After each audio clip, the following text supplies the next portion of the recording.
എല്ലാവർക്കും ശ്രീമാത്രേ നമഃ. അപ്പൊ നമ്മൾ ഇന്നലെ നമ്മൾ പറഞ്ഞത് നമുക്കറിയാം, കലിയുഗത്തിലെ കലിദോഷ പരിഹാരത്തിന് പുരാണങ്ങള് ഉപനിഷത്ത് കഥ എല്ലാം പറഞ്ഞിരിക്കുന്ന ഏറ്റവും വലിയ മഹാമന്ത്രമാണ് ഹരേ രാമ ഹരേ കൃഷ്ണ എന്നുള്ളത്. അപ്പൊ അതിന്റെ എന്താ പറയാ താത്വികമായിട്ടുള്ള അർത്ഥങ്ങളൊക്കെ നമ്മൾ കണ്ടു. അത് ദേവിയുടെ മഹാഷോഡശിയാണ്, സൃഷ്ടപ്രപഞ്ചത്തിന്റെ 16 കലകളാണെന്ന് നമ്മൾ കണ്ടു. അപ്പൊ അത് ജപിക്കുന്നതുകൊണ്ട് സാധാരണ ജനങ്ങൾക്ക് ഹരേ രാമ ജപിച്ചാൽ അവർക്ക് ദേവിയെ ഉപാസിക്കുന്നതിന്റെ തുല്യമായിട്ടുള്ള ഫലം കിട്ടും. അതുകൊണ്ടാണ് അതിനെ മഹാമന്ത്രം എന്ന് പറയുന്നത്. എന്താണ് മഹത്വം എന്ന് ചോദിച്ചാല്, അഹംബോധത്തെ മഹത്തായിട്ട് ആ ഒരു നമ്മുടെ ശരീരമാകുന്ന ആ ഒരു ലിമിറ്റഡ് കോൺഷ്യസ്നെസ്സിൽ നിന്ന് മഹത്തായിട്ടുള്ള ചൈതന്യം, എല്ലായിടത്തും നിറഞ്ഞു നിൽക്കുന്ന ചൈതന്യത്തിലോട്ട് നമ്മളെ കൂട്ടി യോജിപ്പിക്കുന്നതാണ് എന്നുള്ളത് നമ്മൾ കണ്ടു. അപ്പൊ പിന്നെ കണ്ടത് നമ്മള് ഗുരുവിനെ ഏത് പഠനത്തിലോട്ട് കയറുമ്പോഴും ദീർഘദണ്ഡ നമസ്കാരം, നിർലജ്ജോ ഗുരുസന്നിധിം ധനശരീരമർത്ഥം പ്രാണം ച സദ്ഗുരു നിവേദയാത്. ഓം ഗും ഗുരുഭ്യോ നമ, ഓം രാം രാമായ നമ. അപ്പൊ നമുക്ക് ആദ്യത്തെ എന്താ മാനിഷാദ പ്രതിഷ്ഠാം തുടങ്ങി നമ്മൾ കണ്ടു. അതായത് ആ ഒരു കാട്ടാളന്റെ വിലാപത്തിൽ നിന്ന് തുടങ്ങിയ ആദി കാവ്യം, അവിടെ നിന്ന് നമ്മൾ സഞ്ചരിച്ച് വൈഷ്ണവ സമ്പ്രദായത്തിലെ ചതുർവ്യൂഹങ്ങൾ കണ്ടു. ഈ പറഞ്ഞ രാമലക്ഷ്മണന്മാരെന്ന് പറയുന്ന 4 പേരും നമ്മുടെ ഹൃദയഗ്രന്ഥിയില്, ചിത്തത്തില്, മനസ്സില് 4 വ്യൂഹങ്ങളാണ്, 4 പാർട്സ് ആണെന്ന് നമ്മൾ കണ്ടു. അത് മനസ്സ്, ബുദ്ധി, ചിത്തം, അഹങ്കാരം. അപ്പൊ അവിടെ എങ്ങനെയാണ് ഈ ആ ഒരു 4 പാർട്സിനെയും കൂട്ടി യോജിപ്പിച്ചെങ്കിൽ മാത്രമേ മനസ്സെന്നുള്ള ഒരു തത്വം ഏകാഗ്രമായിട്ട് നമ്മുടെ സ്വത്വത്തിലേക്ക്, നമ്മുടെ ആത്മതത്വത്തിലേക്ക് നമുക്ക് കൊണ്ടുപോകാൻ പറ്റും. 4ഉം വിഘടിച്ചു നിന്നാല് നമുക്ക് കോൺസെൻട്രേഷൻ വരില്ല. അപ്പൊ ഇപ്പൊ നമ്മൾ കാണണു, ഇനി രാമനും ലക്ഷ്മണനും ഭരതനും ശത്രുഘ്നും ഒക്കെ അകന്ന് കഴിയാൻ പോവുകയാണ്. അവർക്ക് യോഗം കിട്ടണമെങ്കിൽ എന്ത് വേണം? ഇവരെല്ലാരും എങ്ങനെയെങ്കിലും ഒരുമിച്ച് വരണം. അപ്പോ രാമനാമത്തിന്റെ പ്രാധാന്യം കണ്ടു. നമ്മള് എന്താ പറയാ, അവിടെ വസിഷ്ഠ ഗുരു അദ്ദേഹത്തിന് യോഗവാസിഷ്ടം, ജ്ഞാനവാസിഷ്ടം ഉപദേശിക്കുന്ന കണ്ടു. എപ്പോഴും നമ്മള് കഴിഞ്ഞതിന്റെ ഒരു കണ്ടിന്യൂവേഷൻ ആയിട്ട് മാത്രമേ തുടങ്ങാൻ പറ്റൂ. അബ്രപ്റ്റ് ആയിട്ട് തുടങ്ങിക്കഴിഞ്ഞാൽ എവിടെ തുടങ്ങിയെന്ന് നമുക്ക് അറിയാൻ പറ്റില്ല. അങ്ങനെ ഇരിക്കുന്ന സമയത്ത് രാമൻ കുറച്ച് ഖിന്നനായിട്ടിരിക്കും, ദുഃഖിതനായിട്ട്, കുറച്ച് എന്തൊക്കെയോ മനസ്സിൽ പ്രയാസം ഇരിക്കുമ്പോൾ നമ്മള് കാണുന്നു വിശ്വഗുരുവായിട്ടുള്ള വിശ്വാമിത്രൻ, ഗായത്രി മന്ത്രത്തിന്റെ ഉപജ്ഞാതാവായിട്ടുള്ള വിശ്വാമിത്രൻ അവിടെ എത്തുകയാണ്, വിശ്വത്തിന്റെ മിത്രൻ. അപ്പൊ അദ്ദേഹത്തെ കണ്ടു, വളരെ സന്തോഷമായി. അദ്ദേഹം വന്നത് എന്തിനാണ്? തന്റെ യാഗരക്ഷയ്ക്കാണെന്ന് പറയുന്നു. യാഗം എന്ന് പറഞ്ഞാൽ തനിക്ക് എപ്പോഴാണോ ഒരു ജീവന് തന്റെ ആത്മഭാവത്തിലോട്ട് യോജിക്കാൻ തോന്നുക, അപ്പോഴും നമ്മൾ യാഗം ആരംഭിക്കുകയാണ് അവിടെ. ആ യാഗം ഏത് രീതിയിലെങ്കിലും ആവാം. നമുക്ക് നമ്മുടെ സാധനാതലത്തില് മന്ത്രജപമാകാം, ബാഹ്യ കർമ്മങ്ങളില് എന്താ പറയുക പൂജയാകാം, ഹോമമാകാം, എന്ത് വേണമെങ്കിലും ആവാം. അപ്പോ ഇദ്ദേഹം യാഗരക്ഷയ്ക്ക് രാമലക്ഷ്മണന്മാരെ കൂട്ടിക്കൊണ്ടുപോകാൻ വന്നതാണ്. അപ്പോ ശരി എന്ന് പറഞ്ഞു. വളരെയധികം തടസ്സങ്ങളൊക്കെ ആദ്യം അദ്ദേഹം ദശരഥൻ ഉണ്ടാക്കിയെങ്കിലും അവസാനം ഈ കുട്ടികളെ, രാമലക്ഷ്മണന്മാരെ വിശ്വാമിത്രന്റെ കൂടെ അയക്കുകയാണ്. അപ്പൊ പോകുന്ന വഴിക്ക് ഒരുപാട് കാര്യങ്ങൾ പറഞ്ഞു കൊടുക്കുന്നു. ആര്? നമ്മുടെ വിശ്വാമിത്ര മഹർഷി. അദ്ദേഹം രാജർഷി പദവിയിൽ നിന്ന് ബ്രഹ്മർഷി. ആരാണോ തനിക്ക് നല്ലൊരു, അർജുനനും അതുപോലെയാണ്. ആർക്കാണ് ഈ ഉപദേശം സ്വീകരിക്കാൻ, ഉപദേശം കൊടുക്കാനെല്ലാം പറ്റും, പക്ഷെ ആ തലത്തിൽ നിന്ന് സ്വീകരിക്കണമെങ്കിൽ തനിക്ക് കിട്ടിയിട്ടുള്ള എല്ലാ ആഗ്രഹങ്ങളും, ഈ ഒരു ജന്മം എടുത്തു കഴിഞ്ഞിട്ടുള്ള തന്റെ എല്ലാ ആഗ്രഹങ്ങളും പൂർത്തീകരിച്ച ഒരു സംതൃപ്തമായ, സന്തുലിതമായ മനസ്സിന് മാത്രമേ സ്വീകരിക്കാൻ പറ്റുള്ളൂ. ഈ പറഞ്ഞ ആ അതായത് രാമനോ കൃഷ്ണനോ ഒക്കെ അവതാരം ചെയ്ത് കൊടുക്കുന്ന ഉപദേശങ്ങൾ സ്വീകരിക്കണമെങ്കിൽ മനസ്സ് പാകപ്പെടണം. അതുകൊണ്ടാണ് അർജുനന്റെ അടുത്ത് ഭഗവത്ഗീത ഉപദേശിക്കാൻ എത്രയോ പേര് അവിടെ ഉണ്ടായിരുന്നു കേൾക്കാനായിട്ട്. പക്ഷെ ഉപദേശിച്ചത് ആരോടാ? അർജുനനോട്. അതായത് ഷാഹിമാം പ്രപന്നം എന്ന് പറഞ്ഞിട്ട് എന്റെ എല്ലാം ഭഗവാനെ അഖില ഗുരു ഞാൻ അവിടെ സമർപ്പിച്ചു എന്ന് പറയുന്ന അർജുനന് എവിടെയെല്ലാം തന്റെ അന്ധകരണങ്ങളും ബാഹ്യ ഉപകരണങ്ങളും എല്ലാം തന്നെ, ശരീരവും മനസ്സും ബുദ്ധിയും എല്ലാം പൂർണ്ണമായിട്ട് സമർപ്പിച്ച് തന്റെ ആഗ്രഹങ്ങൾക്കെല്ലാം ഒരു മതി. നമുക്ക് ഒരുപാട് ആഗ്രഹങ്ങൾ, ഒരുപാട് സുഖങ്ങളെ കുറിച്ചുള്ള ചിന്തകൾ ഉണ്ടെങ്കിൽ നമ്മുടെ മനസ്സ് അവിടെ എത്തിക്കാൻ പറ്റില്ല. അതെല്ലാം ഓരോ ജന്മങ്ങളിൽ സാധിച്ച് പൂർണ്ണമായിട്ടുള്ള ഒരു സന്തുലിതാവസ്ഥ വരുന്ന മനസ്സുകൊണ്ട് മാത്രമേ സമർപ്പണം നടക്കുകയുള്ളൂ. അതെല്ലാം കൊണ്ട് അങ്ങനെ സമർപ്പിച്ച അർജുനനാണ് ഭഗവാൻ കൊടുക്കുന്നത് എന്ത്? ഭഗവത്ഗീത. അങ്ങനെയുള്ള ഒരു എന്നിട്ട് പോലും അർജുനൻ അത് ചിലപ്പോൾ വിട്ടുപോകുന്നുണ്ട്. അപ്പൊ ഇവിടെ എന്താ പറയാ, രാമൻ എന്ന് പറയുന്ന ഒരു വ്യക്തിയാണെങ്കിൽ ജിതേന്ദ്രിയനാണ്. ജനിച്ചപ്പം മുതല് എല്ലാ ഇന്ദ്രിയങ്ങളെയും നിഗ്രഹിച്ച് ധർമ്മത്തിന്റെ ആ ഒരു മൂർത്തി രൂപമായിട്ടിരിക്കുന്ന രാമന് ഒന്നിന്റെയും ആവശ്യമില്ല, അവിടെ സമർപ്പണമില്ല. ആ ഗുരുവിനെ എങ്ങനെയാണ് ശുശ്രൂഷിക്കുന്നത്, ഗുരുവിൽ നിന്ന് എങ്ങനെ താൻ മന്ത്രം സ്വീകരിക്കണം, എല്ലാം അദ്ദേഹത്തിന് അറിയാം. അങ്ങനെയുള്ള ആളിനെ, ഈ രാമനെ കൊണ്ടുപോകുമ്പോൾ ഈ പറഞ്ഞ വിശ്വാമിത്രൻ എല്ലാ മന്ത്രങ്ങളും കൊടുക്കുകയാണ്, ഓരോന്നോരോന്ന് തന്റെ പൂർവ്വ ചരിത്രങ്ങള്, കുലമഹിമ, ഈ സൂര്യവംശത്തിന്റെ പ്രാധാന്യം ഒക്കെ പറഞ്ഞിട്ടാണ് ഇവർ രണ്ടുപേരും ഈ രണ്ടുപേരെയും കൂടെ കൊണ്ടുപോകുന്നത്. അപ്പൊ നമ്മൾ കണ്ടു, ബല അതിബല എന്ന് പറയുന്ന രണ്ട് മന്ത്രങ്ങൾ കൊടുക്കുകയാണ്. അത് ഗായത്രി മന്ത്രം. നമുക്കറിയാം ഗായത്രി മന്ത്രത്തിന്റെ ഉപജ്ഞാതാവ്, ഋഷി, മന്ത്രദ്രഷ്ടാവ് വിശ്വാമിത്രൻ തന്നെയാണ്. അദ്ദേഹത്തിന് ബല അതിബല രണ്ടും തന്നെ സമ്പുടിത ഗായത്രിയാണ്. വളരെ വിശപ്പും ദാഹവും ഉണ്ട്. നമ്മുടെ സാധനാ മാർഗത്തിലെ ഒരു വ്യക്തിക്ക് വിശപ്പും ദാഹവും തന്റെ ശരീരധർമ്മങ്ങൾക്ക് തടസ്സമായിട്ട് നിൽക്കുന്നു എന്ന് കണ്ട് അതിൽ നിന്ന് ഉയരാൻ വേണ്ടിയിട്ടാണ് ബല അതിബല കൊടുക്കുന്നത്. അപ്പൊ എന്താ, നമ്മൾ ആയുർവേദ ചികിത്സയെ കണ്ടു. ആയുർവേദം എന്താണ്? മന്ത്രവും എന്താ പറയാ, നമ്മുടെ സാധനയും മന്ത്രവും ബാഹ്യമായിട്ടിരിക്കുന്ന പല ഘടകങ്ങളും സ്ഥൂല ശരീരവുമായിട്ട് ചേരുമ്പോഴാണ് ഒരു വ്യക്തിക്ക്, അതായത് ആ എന്ത് ധന്വന്തരി ആണെങ്കിലും ഏത് രീതിയിലും നമ്മൾ നോക്കിയാലും, ഏതൊരു അലോപ്പതി മരുന്നായാലും നമ്മുടെ മനസ്സിന്റെ ബലവും ശരീരത്തിന് അതിനെ എന്താ പറയുക സ്വീകരിച്ചിട്ട് അതിന്റെ ആ ഒരു വൈറസിനെ നിർമ്മാർജ്ജനം ചെയ്യാനുള്ള ശരീരത്തിന്റെ ഈ പറഞ്ഞ ഇമ്മ്യൂണിറ്റി എന്ന് പറയുന്ന ഫാക്ടർ കിട്ടുന്നത് മനസ്സിൽ നിന്നാണ്. അത് ഉറപ്പാണ്, 100%. അതിനകത്തൊരു സംശയമില്ലാതെ ഉയർന്ന എത്രയോ ഡോക്ടർമാർ ഇത് സമ്മതിച്ചിട്ടുണ്ട്. മനസ്സിന്റെ ശക്തി. അപ്പൊ മനസ്സിന് ശക്തി കിട്ടണമെങ്കിൽ എന്ത് ചെയ്യണം? മനനാൽ ത്രായതേ ഇതി മന്ത്ര. അപ്പൊ ഇദ്ദേഹം കൊടുക്കുന്ന ബല അതിബല, ഈ വിശപ്പും ദാഹത്തിനെ എങ്ങനെയാ അത് കൺട്രോൾ ചെയ്യണം എന്ന് വെച്ചാല് ഈ മന്ത്രജപം കൊണ്ട് അവര് തന്റെ ശരീരബോധത്തെ അതിക്രമിക്കും. ആ ശരീരം എന്ന് ചിന്തിക്കുമ്പോഴാണല്ലോ 10 മണിക്ക് വിശക്കുന്നു, 1 മണിക്ക് വിശക്കുന്നു എന്നൊക്കെ നമുക്ക് തോന്നുന്നത്. ശരീരബോധത്തെ അതിക്രമിക്കുമ്പോൾ അവർക്ക് വിശപ്പും ദാഹവും ഇല്ലാതാകുന്നു. അങ്ങനെ ആ രണ്ട് പ്രധാനപ്പെട്ട മന്ത്രങ്ങൾ കൊടുത്തിട്ട് ഇവരിങ്ങനെ സഞ്ചരിക്കുകയാണ്. അവിടം വരെയാണ് ഇന്നലെ നമ്മൾ പറഞ്ഞത്. അപ്പോ വിശ്വാമിത്രൻ രാമലക്ഷ്മണന്മാരെ എന്താ പറയാ കൊണ്ടുപോകുമ്പോ പറയണ, നമ്മൾ പോകുന്ന വഴിയിലുണ്ട് താടക എന്ന് പറഞ്ഞൊരു ഭയങ്കര രാക്ഷസിയുണ്ട്, രാമ നീ പേടിക്കണ്ട, നീ എന്താണെന്ന് വെച്ചാൽ ചെയ്തോളൂ. അപ്പൊ രാമൻ ചോദിക്കുന്നു, സ്ത്രീ ഹത്യ പാവമല്ലേ ഗുരു പറയൂ, എനിക്ക് സ്ത്രീയെ വധിക്കാൻ ഇഷ്ടമല്ല. അപ്പൊ പറയണു, ലോകത്തിന് സംരക്ഷണം കൊടുക്കണമെങ്കിൽ സ്ത്രീ പുരുഷന് അവിടെ ഭേദമില്ല.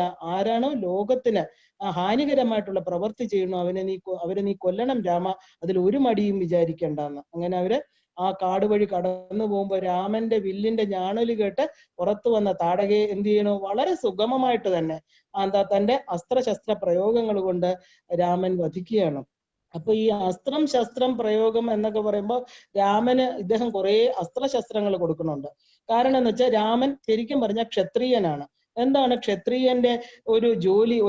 ഒരു രാജ്യത്തിൽ നമുക്കറിയാം ക്ഷത്രിയൻ ബ്രാഹ്മണൻ വൈശ്യൻ ശൂദ്രൻ. അപ്പൊ ജാതി വർഗം അനുസരിച്ച് നമുക്ക് ഓരോ തൊഴിലുകളുണ്ട്. ക്ഷത്രിയൻ എന്ന് പറഞ്ഞാൽ ക്ഷതങ്ങളിൽ നിന്ന് ത്രാണനം ചെയ്യുന്നവൻ, രാജകുടുംബത്തിൽപ്പെട്ടവർ, അവരാണ് ക്ഷത്രിയന്മാരെന്ന് പറയുന്നത്. അവരുടെ ജോലി എന്താ? യുദ്ധത്തിന് പോവുക, അവരുടെ രാജ്യത്തെ സംരക്ഷിക്കുക ഒക്കെയാണ്. ബ്രാഹ്മണരോ? അവര് ബ്രഹ്മത്തെ അറിയുക, എന്താ പറയാ ഋഷിമുനിമാരെ പോലെ അവർക്ക് ഉപനയനം ചെയ്യിപ്പിക്കുക, തന്റെ ആത്മസ്വരൂപത്തെ മറഞ്ഞു കൊടുക്കാനുള്ള വഴികൾ ചെയ്യുക, ഈ ക്ഷേത്രങ്ങളിൽ പൂജാരികളായിട്ട് ചെയ്യുക, ഹോമയാഗാദികൾ ചെയ്യുക, ഇതൊക്കെ ബ്രാഹ്മണന്റെ കടമയാണ്. വൈശ്യൻ കച്ചവടം നടത്തുക, കച്ചവടങ്ങളൊക്കെ നടത്തി ആ ഒരു പ്രോസ്പെരിറ്റി കൊണ്ടുവരിക. ശൂദ്രൻ ഈ 3 ആളുകളെയും, ഈ 3 വർഗക്കാരെയും സേവിക്കുന്ന ആളാണ് ശൂദ്രർ എന്ന് പറയുന്നത്. ഇതാണ് പണ്ടത്തെ ഒരു ജാതി വ്യവസ്ഥിതി. അപ്പൊ ഇദ്ദേഹത്തിന് എന്താ, ആരാണ് ഈ വിശ്വാമിത്രൻ എന്ന് ചോദിച്ചാൽ അദ്ദേഹം നേരത്തെ രാജാവായിരുന്നു, ക്ഷത്രിയനായിരുന്നു. തന്റെ തപസ് കൊണ്ടാണ് ഈ പറഞ്ഞ ഒരു ബ്രഹ്മർഷിയായിട്ട്, അതായത് രാജർഷി എന്ന പദവിയിൽ നിന്ന് ബ്രഹ്മർഷിയായത്. അത് തപസ്സിന്റെ മഹാത്മ്യം കൊണ്ടാണ്. പക്ഷെ ഇദ്ദേഹത്തിന് എന്ത് അറിയാം? എല്ലാ അസ്ത്രശസ്ത്രങ്ങളും അറിയാം. കാരണം ഇദ്ദേഹം ക്ഷത്രിയനായിരുന്നു. അപ്പോ എന്ത് ചെയ്തു? ഗൂഢമായിട്ടുള്ള വളരെ വളരെ ആർക്കും പറഞ്ഞു കൊടുക്കാത്ത ആ മന്ത്രങ്ങളെല്ലാം തന്നെ, അസ്ത്രങ്ങളും അവ സംഹരിക്കുന്ന രീതി എല്ലാം തന്നെ ഈ രാമനും ലക്ഷ്മണനും ഉപദേശിക്കുകയാണ്.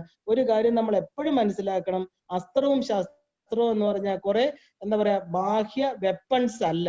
അവരുടെ കയ്യിൽ ഒരു പുല്ലായിരിക്കാം, ഒരു ദർഭപുല്ലായിരിക്കാം, ഒരു കമ്പായിരിക്കാം, എന്ത് കിട്ടിയാലും ഇതിന്റെ ആ ഒരു ശക്തി കൊടുക്കുന്നത് മന്ത്രമാണ്. മന്ത്രസമ്പുടിതമല്ലാത്ത അസ്ത്രശസ്ത്രങ്ങൾ പ്രയോഗിച്ചാൽ യാതൊരു ഫലവുമില്ല. കാരണം നമ്മുടെ ഓപ്പോസിറ്റ് സൈഡിൽ നിൽക്കുന്ന ഈ പറഞ്ഞ ആസുരിക സമ്പത്തുള്ളവരെല്ലാം തന്നെ നിസ്സാര ആൾക്കാരല്ല. അവരൊക്കെ നമുക്കറിയാം. രാവണനും ഈ ഭണ്ഡാസുരനും ഈ പറഞ്ഞ ദേവിയുടെ അടുത്ത് മത്സരിക്കാൻ വരുന്നവരൊക്കെ എന്താ, കോടിക്കണക്കിന് വർഷം ബ്രഹ്മാവിനെ തപസ് ചെയ്യുക, ശിവനെ തപസ് ചെയ്യുക, അവരിൽ നിന്ന് എന്താ പറയാ ഒരു അനുഗ്രഹം മേടിച്ചിട്ട് അവരുടെ ഓരോ കാര്യങ്ങൾ മേടിക്കുക. അത് അവര് കൊടുക്കുന്ന പാശുപതാസ്ത്രവും അതും ഇതും ഒക്കെയാണ്. അപ്പൊ ഇതെന്ത് സാധനമാണ്? അവര് ഫിസിക്കലി എക്സസൈസ് ചെയ്തിട്ടാണോ കിട്ടിയത്?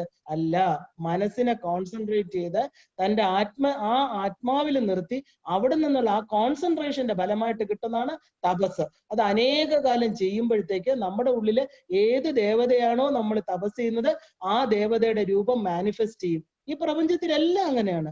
ഉഗ്ര തപസ് എന്നൊക്കെ പറയുമ്പോ എന്താ, ഈ പാർവതി ശിവനെ തപസ് ചെയ്തില്ലേ, അപ്പൊ നമുക്ക് ശിവനെ കിട്ടിയില്ലേ? അതുപോലെ നമ്മളിപ്പോ ഏത് നശീകരണ പ്രവർത്തനത്തിനാണെങ്കിലും നമുക്ക് സ്വന്തമായിട്ടുള്ള ആഗ്രഹ പൂർത്തീകരണത്തിനാണെങ്കിലും മന്ത്രങ്ങളാണ് ഇതിന് അടിസ്ഥാന തത്വം. അപ്പൊ ഈ മന്ത്രങ്ങൾ എന്ന് പറയുന്നത് വളരെ വളരെ ഒരു ഗുരു ഉപദേശിച്ചു കൊടുത്തെങ്കിൽ മാത്രമേ ഒരു ശിഷ്യന് ജപിക്കാൻ പറ്റുള്ളൂ. അപ്പൊ നമ്മൾ ഈ വിശ്വാമിത്രൻ ഇങ്ങനത്തെയുള്ള മന്ത്രങ്ങൾ, ഗോപ്യമായിട്ടുള്ള മന്ത്രങ്ങളെല്ലാം തന്നെ കൊടുക്കുകയാണ്. അപ്പൊ ശ്രീരാമചന്ദ്രൻ ഒരു ദർഭപ്പുല്ലെടുത്ത് ഒരു മന്ത്രം ജപിച്ച് അയച്ചാൽ മതി. അത് എന്തായിട്ട് തീരും? ഒരു കൂർത്ത അമ്പായിട്ട് തീരും. അതായത് വല്ലഭന് പുല്ലും ആയുധം എന്ന് പറഞ്ഞ പോലെ നമുക്ക് അദ്ദേഹത്തിന് ഒരു ദർഭപ്പുല്ലിന്റെ ആവശ്യമുള്ളൂ. ചുമ്മാണ് ഈ പറഞ്ഞ ബാക്കിൽ കുറെ അമ്പും ആവനാഴിയൊക്കെ നമ്മൾ കാണുന്നത്. അദ്ദേഹത്തിന് ഒരു പുല്ല് മതി. കാരണം എന്താ? അത്രയും കോൺസെൻട്രേഷൻ ആണ്, അത്രയും മന്ത്രം അദ്ദേഹത്തിന് സ്വായത്തമായിട്ടുണ്ട്. അപ്പൊ ഇതിന് കാരണം എന്താ പറയാ, ഈ കഥ ഈ കലിയുഗത്തിലോ ദ്വാപര യുഗത്തിലോ അല്ല എന്ന് നമ്മൾ മനസ്സിലാക്കണം. അതായത് ത്രേതായുഗത്തിലെ കഥയാണ്. അപ്പൊ കൃതയുഗം നമ്മൾ സത്യയുഗം എന്നൊക്കെ പറയുന്നത് എന്തായിരുന്നു? വളരെ ശ്രേഷ്ഠമായിട്ടുള്ള ഒരു സമയമായിരുന്നു. അവിടെ നിന്ന് ത്രേതായുഗത്തിൽ വന്നപ്പോൾ കുറച്ചുകൂടി എന്താ പറയാ മനുഷ്യർക്ക് മാറ്റം വന്നു. അതായത് ആ കൃതയുഗത്തിലൊക്കെ വെറുതെ ഇരുന്നാൽ മതി. കാരണം എന്ന് വെച്ചാൽ അവിടെ അങ്ങനെ ദുഃഖങ്ങളില്ല, ആരും പരസ്പരം അങ്ങനെ ഒരു ബുദ്ധിമുട്ടില്ല, സുഖമായിട്ട് ശ്രേഷ്ഠമായിട്ടുള്ള യുഗമാണ്. അവിടെ നിന്ന് നമ്മൾ താഴോട്ട് വരിക. നമുക്ക് എവല്യൂഷൻ, സാധാരണ നമ്മൾ മേളിലോട്ട് പോകുന്ന മനുഷ്യർക്ക് എന്താ പറ്റി? അവര് താഴോട്ട് വന്നു. അങ്ങനെ ഓരോ യുഗം വന്നപ്പോഴും അവർക്ക് പ്രയത്നിക്കേണ്ടി വരികയാണ്. അതുകൊണ്ടാണ് യാഗഹോമാദികൾ വേണ്ടി വന്നത്. പണ്ട് അതൊന്നും ആ കൃതയുഗത്തിൽ ഒരു യാഗങ്ങളെ കുറിച്ചോ ഹോമങ്ങളെ കുറിച്ചോ പറയണില്ലല്ലോ. അങ്ങനെ കൃതയുഗത്തിൽ വെറുതെ ഇരുന്നവർ എന്ത് ചെയ്തു? അവര് കൃതകൃത്യരായിട്ടിരുന്നു. പക്ഷേ ഒരു യുഗങ്ങൾ കഴിഞ്ഞപ്പോൾ മനുഷ്യ പ്രയത്നത്തിന്റെ ആവശ്യം വന്നു. അങ്ങനെ വിശ്വാമിത്രൻ തനിക്ക് യാഗത്തിന് തടസ്സമായിട്ട് നിന്ന ആദ്യത്തെ ഒരു തടസ്സത്തെ മാറ്റുകയാണ് താടക. താടക ആരായിരുന്നു എന്ന് ചോദിച്ചാല്, താടക കാമരൂപിണിയാണ്. പൂതനയും ഇതേ തന്നെയായിരുന്നു, കാമരൂപിണി. അപ്പോ കാട്ടാളനും കാമമോഹിതനായിട്ടാണ് ക്രൗഞ്ചമിഥുനങ്ങളിൽ ഒന്നിനെ അമ്പെയ്തത്. എന്താ കാമമോഹിതൻ? അപ്പൊ എന്താ വെച്ചാൽ ഈ പറഞ്ഞ മഹർഷി വാൽമീകി കുളിക്കാനായിട്ട് തമസാ നദി തീരത്ത് പോകുമ്പോൾ കാമമോഹിതനായിട്ട് അമ്പെയ്ത ആ പറഞ്ഞ കാട്ടാളനെയാണ് ശപിക്കുന്നത്. അതായത് കാമമോഹിതൻ എന്ന് പറഞ്ഞാൽ ഈ പക്ഷികളിൽ ഒരെണ്ണത്തിന് തന്റെ ഇരയെ തന്റെ ഭക്ഷണമായിട്ട് കിട്ടാൻ വേണ്ടി, അത് അവരെ എങ്ങനെ ഇരിക്കണമെന്ന് ചിന്തിക്കാതെ തന്റെ ഡിസയേഴ്സിനെ മാത്രം, തന്റെ ആഗ്രഹത്തിനെ മാത്രം. നമ്മളെല്ലാം അങ്ങനെയാണ്. ബാക്കിയുള്ളവർക്ക് എന്ത് സംഭവിക്കണോ നമ്മൾ നോക്കാറേ ഇല്ല. അവര് സന്തോഷമായിട്ടിരിക്കണോ, എനിക്കിത് ലഭിക്കുന്നതുകൊണ്ട് അവർക്ക് സന്തോഷമാണ്, എത്ര പേരിന്ന് നോക്കുന്നുണ്ട്. നമുക്ക് നമ്മുടെ കാര്യം, എന്റെ കാര്യം, അതാണ് കാമമോഹിതം. എന്റെ കാര്യം മാത്രം, സ്വന്തം കാര്യം ചിന്താവാന്നൊക്കെ പറയുന്ന പോലെ. അപ്പൊ അങ്ങനെ ചെയ്ത കാട്ടാളനെയാണ് ആര് ശപിക്കുന്നത്? വാത്മീകി. നമ്മളിവിടെ എല്ലാം ഈ ശബ്ദം കേൾക്കുന്നുണ്ട്, കാമമോഹിതർ എന്ന ആഗ്രഹങ്ങൾ കൊണ്ട് തന്റെ കണ്ണുകളെ അന്ധരാക്കിയവർ എന്നാണ് അതിനർത്ഥം. അപ്പോ ഈ പറഞ്ഞ കാമമോഹിതനായിട്ട് രാവണനെ രാമൻ വധിച്ചാലല്ലേ രാമന്റെ ശ്രേഷ്ഠതയും ഐശ്വര്യത്തിനും കാരണമാവൂ. അപ്പൊ എന്താണ് വേണ്ടതെന്ന് ചോദിച്ചാൽ കാമത്തെ നശിപ്പിക്കണം. കാമനുള്ളിടത്ത് രാമനില്ല എന്ന് പറയാറുണ്ട് ഇല്ലേ? ആ കാമമോഹിതരായിട്ടുള്ളവരെ ഇല്ലാതാക്കുക, അതാണ് പ്രധാനം. അതായത് ഈ രാമന്റെ അവതാരം തന്നെ അതാണ്. താടകയെ ഇല്ലാതാക്കിയത് കാമത്തെ നിഗ്രഹിച്ചാണ്. അപ്പോ നമുക്ക് എന്താണ് കാമം എന്ന് ചോദിച്ചു കഴിഞ്ഞാൽ യോഗ സാധനയുടെ തലത്തിൽ വരുമ്പോൾ അത് അഷ്ടവൈരികളിൽ ആദ്യത്തെ നമ്മൾ കാണുന്ന കാമമാണ്. ഏത് സാധനാ തലത്തിലും നമ്മൾ പറയും അഷ്ടാംഗ യോഗം ചെയ്യൂ, ഇല്ലെങ്കിൽ യോഗ സാധന പതഞ്ജലി യോഗസൂത്രം എടുക്കൂ എന്നൊക്കെ പറയാൻ കാരണം ഒരു സാധാരണ മനുഷ്യന് ഇതൊന്നും ചെയ്തിട്ട് വരാൻ പറ്റില്ല. എന്ന് വെച്ചാൽ ജീവിത ഭാരങ്ങളൊക്കെ നിറവേറ്റി കഴിയുമ്പോൾ നമ്മൾ പ്രായമാവുന്നു, നമുക്ക് സാധനയ്ക്കൊന്നുള്ള സമയം കിട്ടിക്കാണില്ല, കുഞ്ഞുങ്ങളെ വളർത്തി പ്രാരാബ്ധം. ഇന്ന് 90 വയസ്സുവരെയും കുട്ടികളുടെ കുട്ടികളെ നോക്കേണ്ട ഗതികേടാണ്. അങ്ങനെ വാനപ്രസ്ഥ ആശ്രമം എന്ന് പറഞ്ഞൊരു ആശ്രമം ഇല്ലാതായി. പണ്ടാണെങ്കിൽ ബ്രഹ്മചര്യം എന്ന് പറയുന്ന ആശ്രമത്തിലെ വേദപഠനവും ഇതെല്ലാം കഴിഞ്ഞതിന് ശേഷമാണ് അവര് ഗാർഹസ്ഥ്യത്തിലോട്ട് കടക്കുന്നത്. അവിടെ നിന്ന് 60 വയസ്സ് 70 വയസ്സാകുമ്പോൾ അവര് വാനപ്രസ്ഥത്തിൽ പോകും. അപ്പൊ അവരുടെ മനസ്സിനെ കൂടുതൽ കോൺസെൻട്രേറ്റ് ചെയ്യും. അത് കഴിഞ്ഞ് അവര് സന്യാസത്തിൽ പ്രവേശിക്കും. ഇതായിരുന്നു പണ്ടത്തെ വർണ്ണാശ്രമ വ്യവസ്ഥിതി. പക്ഷെ ഇന്നോ ഒന്നിനും സമയമില്ല. നമ്മൾ എങ്ങനെയൊക്കെയോ ജീവിക്കുന്നു, അവസാനം മരിക്കാറായെന്ന് തിരിച്ചറിയുമ്പോൾ എന്തെങ്കിലുമൊക്കെ സാധനയുടെ പുറകിൽ ഓടുന്നു, അല്ലേ? എല്ലാവരും അങ്ങനെയാണ്. സമയമില്ല. അല്ലാത്തപ്പോ കുറെ ക്ഷേത്ര ദർശനങ്ങൾ നടത്തും, കുറെ തീർത്ഥ സ്ഥാനങ്ങളിൽ ദൈവത്തെ അന്വേഷിച്ചു പോവും, കുറച്ച് പ്രാവശ്യം ശബരിമല പോവും, ഗുരുവായൂർ പോവും. എന്നിട്ട് നമ്മൾ സ്വയം വിചാരിക്കും നമുക്ക് എല്ലാ പുണ്യങ്ങളും കിട്ടിക്കഴിഞ്ഞു. ഇന്ന് നോർത്ത് ഇന്ത്യൻ ടൂറൊക്കെ നമ്മൾ കേട്ടിട്ടുണ്ട്, ഹിമാലയ ദർശനം. ഏത് ഹിമാലയത്തിൽ പോയാലും, ഏത് തീർത്ഥ സ്ഥാനങ്ങളിൽ അന്വേഷിച്ചാലും, ഏത് അമ്പലത്തിനകത്താണെങ്കിലും, ഗുരുവായൂരിലോ ചോറ്റാനിക്കരയോ ശബരിമലയോ അല്ല ഭഗവാൻ ഇരിക്കുന്നത്. ആ ഭഗവത് ശക്തി തന്റെ ഉള്ളിലാണ് എന്ന് തിരിച്ചറിയാതിരുന്നാൽ ഒരുപാട് ജന്മങ്ങൾ എടുക്കേണ്ടി വരും സാധനാ മാർഗത്തിൽ. അപ്പൊ ഈ നമ്മുടെ പുണ്യം നമ്മൾ ഇതുവരെ കണ്ടിരുന്നത് നമ്മൾ അന്തർമുഖ സമാരാധ്യരല്ല, നമുക്ക് അന്തർമുഖത്വം ഇല്ല, നമ്മളെ ബഹിർമുഖത്വമാണ്. നമ്മള് പുറത്തുള്ളതിനെയാണ് കാണുന്നത്, പുറത്തുള്ളതിനെയൊക്കെ സത്യമാണെന്ന് കരുതി ജീവിക്കണു. പക്ഷെ ഓരോ ദുഃഖം വരുമ്പോഴും അപ്പോഴും നമുക്ക് അകത്തോട്ട് വരാൻ നമുക്ക് താല്പര്യമില്ല. കാരണം നമ്മളെ എന്തിലൊക്കെയോ മനസ്സ് വെച്ചത് നമ്മളെ വിട്ടുപോകുമോ എന്നുള്ള ഭയം. ഇങ്ങനെ കാലങ്ങൾ കടന്നു പോകുമ്പോ എന്ത് ചെയ്തു? പ്രായമാകുന്നു. പ്രായമാകുമ്പോ കാലത്തിൻ്റെതായിട്ടുള്ള മാറ്റങ്ങൾ ശരീരത്തിൽ വരുന്നു, മനസ്സിൽ വരുന്നു. ഒന്നിലും നമുക്ക് കോൺസെൻട്രേറ്റ് ചെയ്യാൻ പറ്റില്ല. അപ്പൊ ഓടി നടക്കുന്നു ഗുരുക്കന്മാരെ തപ്പി. എന്തെങ്കിലും ചെയ്യാൻ പറ്റുമോ? എനിക്ക് മനസ്സിന് സമാധാനം ഇല്ല. ഇന്നിപ്പോ കൊറോണ സമയത്ത് ക്ഷേത്രം അടച്ചു എന്നും പറഞ്ഞ് എത്ര ഒരു 100 കണക്കിന് പേഷ്യൻസ് ആണ് വരുന്നത് ഒരു ചിത്തരോഗം പിടിപെട്ട്. അവർക്ക് അമ്പലത്തിൽ പോകാൻ പറ്റുന്നില്ല. എത്ര പേരാണ് എന്റെ ഹസ്ബൻഡ് ട്രീറ്റ് ചെയ്യുന്നുണ്ട്, ഒരു 7 പേരെ. അവർ പറയുന്നു ക്ഷേത്രം അടച്ചോടുകൂടി അവർക്ക് മനോരോഗം. അവർക്ക് എന്ത് ചെയ്യാൻ പറ്റും? അവർക്ക് വീട്ടിലിരിക്കുന്ന പൂജാമുറിയിൽ ഈശ്വരനെ കാണാൻ പറ്റുന്നില്ല, വീട്ടിൽ വെച്ച പടത്തിൽ ഈശ്വരനെ കാണാൻ പറ്റുന്നില്ല. അവർക്ക് ഈശ്വരനെ കാണണമെങ്കിൽ എവിടെ പോകണം? അന്യര് പ്രതിഷ്ഠിച്ച ക്ഷേത്രത്തിൽ ചെന്ന് കുറച്ച് സമയം നിന്നെങ്കിൽ മാത്രമേ കിട്ടുന്നുള്ളൂ. കാരണം അത്രയ്ക്ക് ബഹിർമുഖമായി പോയി നമ്മുടെ മനസ്സ്. എന്നുവെച്ചാൽ അത്രയ്ക്ക് ഉറച്ചുപോയി. നമുക്ക് ആ ഒരു അജ്ഞാനം മാറാനുള്ള ഒരു മാർഗങ്ങളും കിട്ടിയിട്ടില്ല. നമ്മൾ സാധനയിൽ കേറിയിട്ടില്ല. പലരും ഇന്ന് സപ്താഹം എന്ന് പറഞ്ഞു തരുന്ന കുറെ കഥകളാണ്. ആ കഥയിൽ നിന്ന് നമ്മുടെ ബുദ്ധിയെ ആ തരത്തിൽ കൊണ്ടുവന്ന് നമുക്ക് ചാനലൈസ് ചെയ്ത് ഒന്നും അക്സെപ്റ്റ് ചെയ്യാൻ പറ്റാത്ത പ്രായത്തിൽ വരുമ്പോ എന്താ, നമുക്ക് അതാണ് സത്യം എന്ന് നമ്മൾ ഉറച്ചിരിക്കുന്നു. പക്ഷെ ഭയവും വരുന്നു. എന്ത് ഭയം? മരണഭയം. അപ്പൊ എന്താ ചെയ്യുന്നത്? ഇത് വല്ലാത്ത ഒരു ഇന്ന് ഈ പറഞ്ഞ നമ്മുടെ സമൂഹത്തിൽ, ഹിന്ദു സമൂഹത്തിൽ ഏറ്റവും കൂടുതൽ വരുന്നത് ഇങ്ങനത്തെ ഒരു സംഘർഷമാണ്. അപ്പൊ സാധനാ മാർഗത്തിൽ പ്രവേശിക്കുന്ന ഒരാൾക്ക് ക്ഷേത്രത്തിൽ നടക്കണ്ട, തീർത്ഥസ്ഥലങ്ങളിൽ നടക്കണ്ട, അതിനുള്ള പണം മുടക്കണ്ട, അതിനുവേണ്ടി ശാരീരികമായിട്ട് ക്ലേശങ്ങൾ അനുഭവിക്കേണ്ട, സ്വന്തമായിട്ട് വീട്ടിലിരുന്ന് കുറച്ചു സമയം മനസ്സിനെ അകത്തോട്ട് കൊണ്ടുവരാൻ പരിശീലിപ്പിച്ചാൽ മാത്രം മതി. പക്ഷെ അത് പെട്ടെന്ന് വരുമോ? ഇല്ല. ഒരു കസേരയിൽ ഇരുന്നാലോ ഒരു പടത്തിന്റെ മുമ്പിൽ വിളക്ക് കത്തിച്ചിരുന്നാലോ അത് വരുന്നില്ല. കാരണം എന്താ? നമുക്ക് മനസ്സിനെ നിയന്ത്രിക്കാനുള്ള കഴിവില്ല. അതുകൊണ്ടാണ് പറയുന്നത്, ഏത് സാധനയിലേക്ക് കയറുന്നതിന് മുമ്പേയും കാമക്രോധ ലോഭ മോഹ മത മത്സരങ്ങൾ എന്ന 6 വൈരികള്, അതാണ് ഹൃദയ ഗ്രന്ഥികള്. ഹൃദയത്തിനെ ഈ ഗ്രന്ഥികളായിട്ട് ഘടിപ്പിച്ചിട്ടുണ്ട് നമ്മള്. 6 ചക്രങ്ങൾക്ക് 6 സംഭവങ്ങൾ അവിടെ ഇരിപ്പുണ്ട്. അതിൽ ഫസ്റ്റ് പറയുന്ന ആദ്യത്തത് എന്താണ്? 6 വൈരികളിൽ ഏറ്റവും പ്രധാനപ്പെട്ടതാണ് കാമം എന്ന് പറയുന്നത്. കാമത്തിന്റെ തുടർച്ചയായിട്ടാണ് ബാക്കി എല്ലാം വരുന്നത്. കാമം നടന്നില്ല, ആഗ്രഹം നടന്നില്ലെങ്കിൽ ക്രോധം വരും, ക്രോധം വന്നില്ലെങ്കിൽ മതം വരും, അത് കഴിഞ്ഞ് മാത്സര്യം വരും, പിന്നെ എന്താ? ബുദ്ധി നശിക്കും, ബുദ്ധിനാശ പ്രണശ്യതി. അവസാനം നമ്മുടെ സമ്പൂർണമായിട്ടുള്ള നാശം അവിടെ സംഭവിക്കുകയാണ്. അപ്പൊ എന്ത് ചെയ്യണം? നമ്മള് ഹൃദയഗ്രന്ഥികൾ എന്നാണ് ഇതിനെ പറയുന്നത്. ഈ ഹൃദയഗ്രന്ഥികളെ ഭേദിക്കുന്നതിനെയാണ് നമ്മൾ സാധന എന്ന് പറയുന്നത്. അല്ലാതെ നമ്മൾ എന്താ പറയാ, വീട്ടും നാടും ഒക്കെ ഉപേക്ഷിച്ച്, കുടുംബം ഉപേക്ഷിച്ച്, എല്ലാത്തിനെയും ഉപേക്ഷിച്ചിട്ട് ഒരു മുറിക്കകത്തിരുന്ന് തലമുടി മോളി കെട്ടിവെച്ച് അതിനകത്തൊരു രുദ്രാക്ഷ മാലയും കെട്ടി ഭസ്മവും പൂശി വെള്ളസാരി ഉടുത്തിരിക്കുന്നതാണോ സാധന? അങ്ങനെയും കുറെ ആശ്രമത്തിൽ ആൾക്കാർ പറ്റിക്കുന്നുണ്ട്. ആളുകളുടെ നിന്ന് പൈസ എടുക്കുക, ചുമന്ന ലൈറ്റ് വെച്ച മുറി, അതിനകത്ത് കയറുമ്പോ മെഡിറ്റേഷൻ പഠിപ്പിക്കാൻ 25,000 രൂപ, ഇല്ലേ? നമ്മളെ കുറെ ബസ്സുകൾ വെച്ചിട്ട് നമ്മളെ ട്രാവൽ ചെയ്ത് കുറെ കാര്യങ്ങൾ വിശദീകരിച്ച് അത് ചെയ്യൂ ഇത് ചെയ്യൂ എന്ന് പറഞ്ഞ് കണ്ടെടുത്ത് അത്രയും നമ്മൾ ഒരു 1,00,000 രൂപ കൊണ്ടുപോയാൽ ഒരു പൈസ പോലും തിരിച്ചില്ലാതെ നമ്മൾ വരും. കാരണം ക്ഷേത്രങ്ങളിൽ അത് ചെയ്യൂ ഇത് ചെയ്യൂ എന്ന് പറഞ്ഞാൽ നമ്മൾ എന്താ ആഗ്രഹിക്കുന്നത്? നമുക്ക് ഈശ്വരനെ കിട്ടണം, നമുക്ക് മനസമാധാനം വേണം, നമുക്ക് മോക്ഷം വേണം. പക്ഷെ ജീവിതത്തിൽ നമ്മൾ പലതും ചെയ്യാൻ മറന്നുപോയി. അപ്പോ ഇത് ചെയ്യണം എന്ന് പറയുമ്പോൾ നമ്മൾ പൈസ കൊടുത്ത് എല്ലാം വാങ്ങിക്കാം എന്ന് വിചാരിക്കുന്നു. ഒരു പൈസയും ചെലവില്ല, 5 പൈസ ചെലവില്ലാതെ, അന്യരുടെ യാതൊരു കരുണയും ഇല്ലാതെ നമുക്ക് സ്വയം നേടിയെടുക്കാൻ പറ്റുന്നതാണ് സാധന. സാധിച്ചെടുക്കാൻ പറ്റുന്നുള്ള ഉറപ്പ് വേണം, ഇല്ലേ? ആ ശരീരം നമുക്കുണ്ടെങ്കിൽ സാധിച്ചെടുക്കാൻ പറ്റാത്ത ഒന്നുമില്ല. കയ്യോ കാലോ തളർന്നു പോയെങ്കിൽ ഒരു കസേരയിൽ ഇരിക്കാം. സാധനയ്ക്ക് എന്താ വേണ്ടത്? പക്ഷെ ആ കോൺസെൻട്രേഷൻ വേണം, നമുക്കതിന് സമർപ്പിക്കാൻ ഒരു മനസ്സ് വേണം. ആ ഒരു മനസ്സ് എവിടെ നിന്ന് കൊണ്ടുവരണം എന്ന് വെച്ചാൽ ശാന്തമായിട്ടുള്ള ഒരു തലം നമ്മൾ തന്നെ കൊണ്ടുവരണം. അതിനെയാണ് നമ്മൾ സിദ്ധമായിരിക്കുന്ന ഒരു സംഭവം ഇത്. നമ്മുടെ ഉള്ളിലിരിക്കുന്ന ഈശ്വര ചൈതന്യം എന്ന് പറഞ്ഞാൽ നമ്മൾ കൊണ്ടുവന്നതാണ്. അത് ആരും നമുക്ക് ഗിഫ്റ്റ് തന്നതല്ല. ബാക്കിയെല്ലാം ഗിഫ്റ്റഡ് ആണ്. ഗോഡ്സ് ഗിഫ്റ്റ് എന്ന് പറയും. അമ്മ തന്നത് ഈ ശരീരം, പഞ്ചഭൂതങ്ങൾ, ഈ തന്നത് എല്ലാം അച്ഛൻ, അമ്മ, ഈ തന്ന പ്രാപഞ്ചിക സുഖങ്ങളെല്ലാം അമ്മ തന്നത്. പക്ഷെ നമുക്ക് ഇതിന്റെ കൂടെ നമ്മുടേതായിട്ട് ഒരു കാര്യം കൂടെ അമ്മ തന്നു വിട്ടോ, നമ്മള് മറന്നുപോയി. നമ്മുടെ ആത്മചൈതന്യം അതുണ്ടെന്ന് നമുക്കറിയാൻ പറ്റിയില്ല.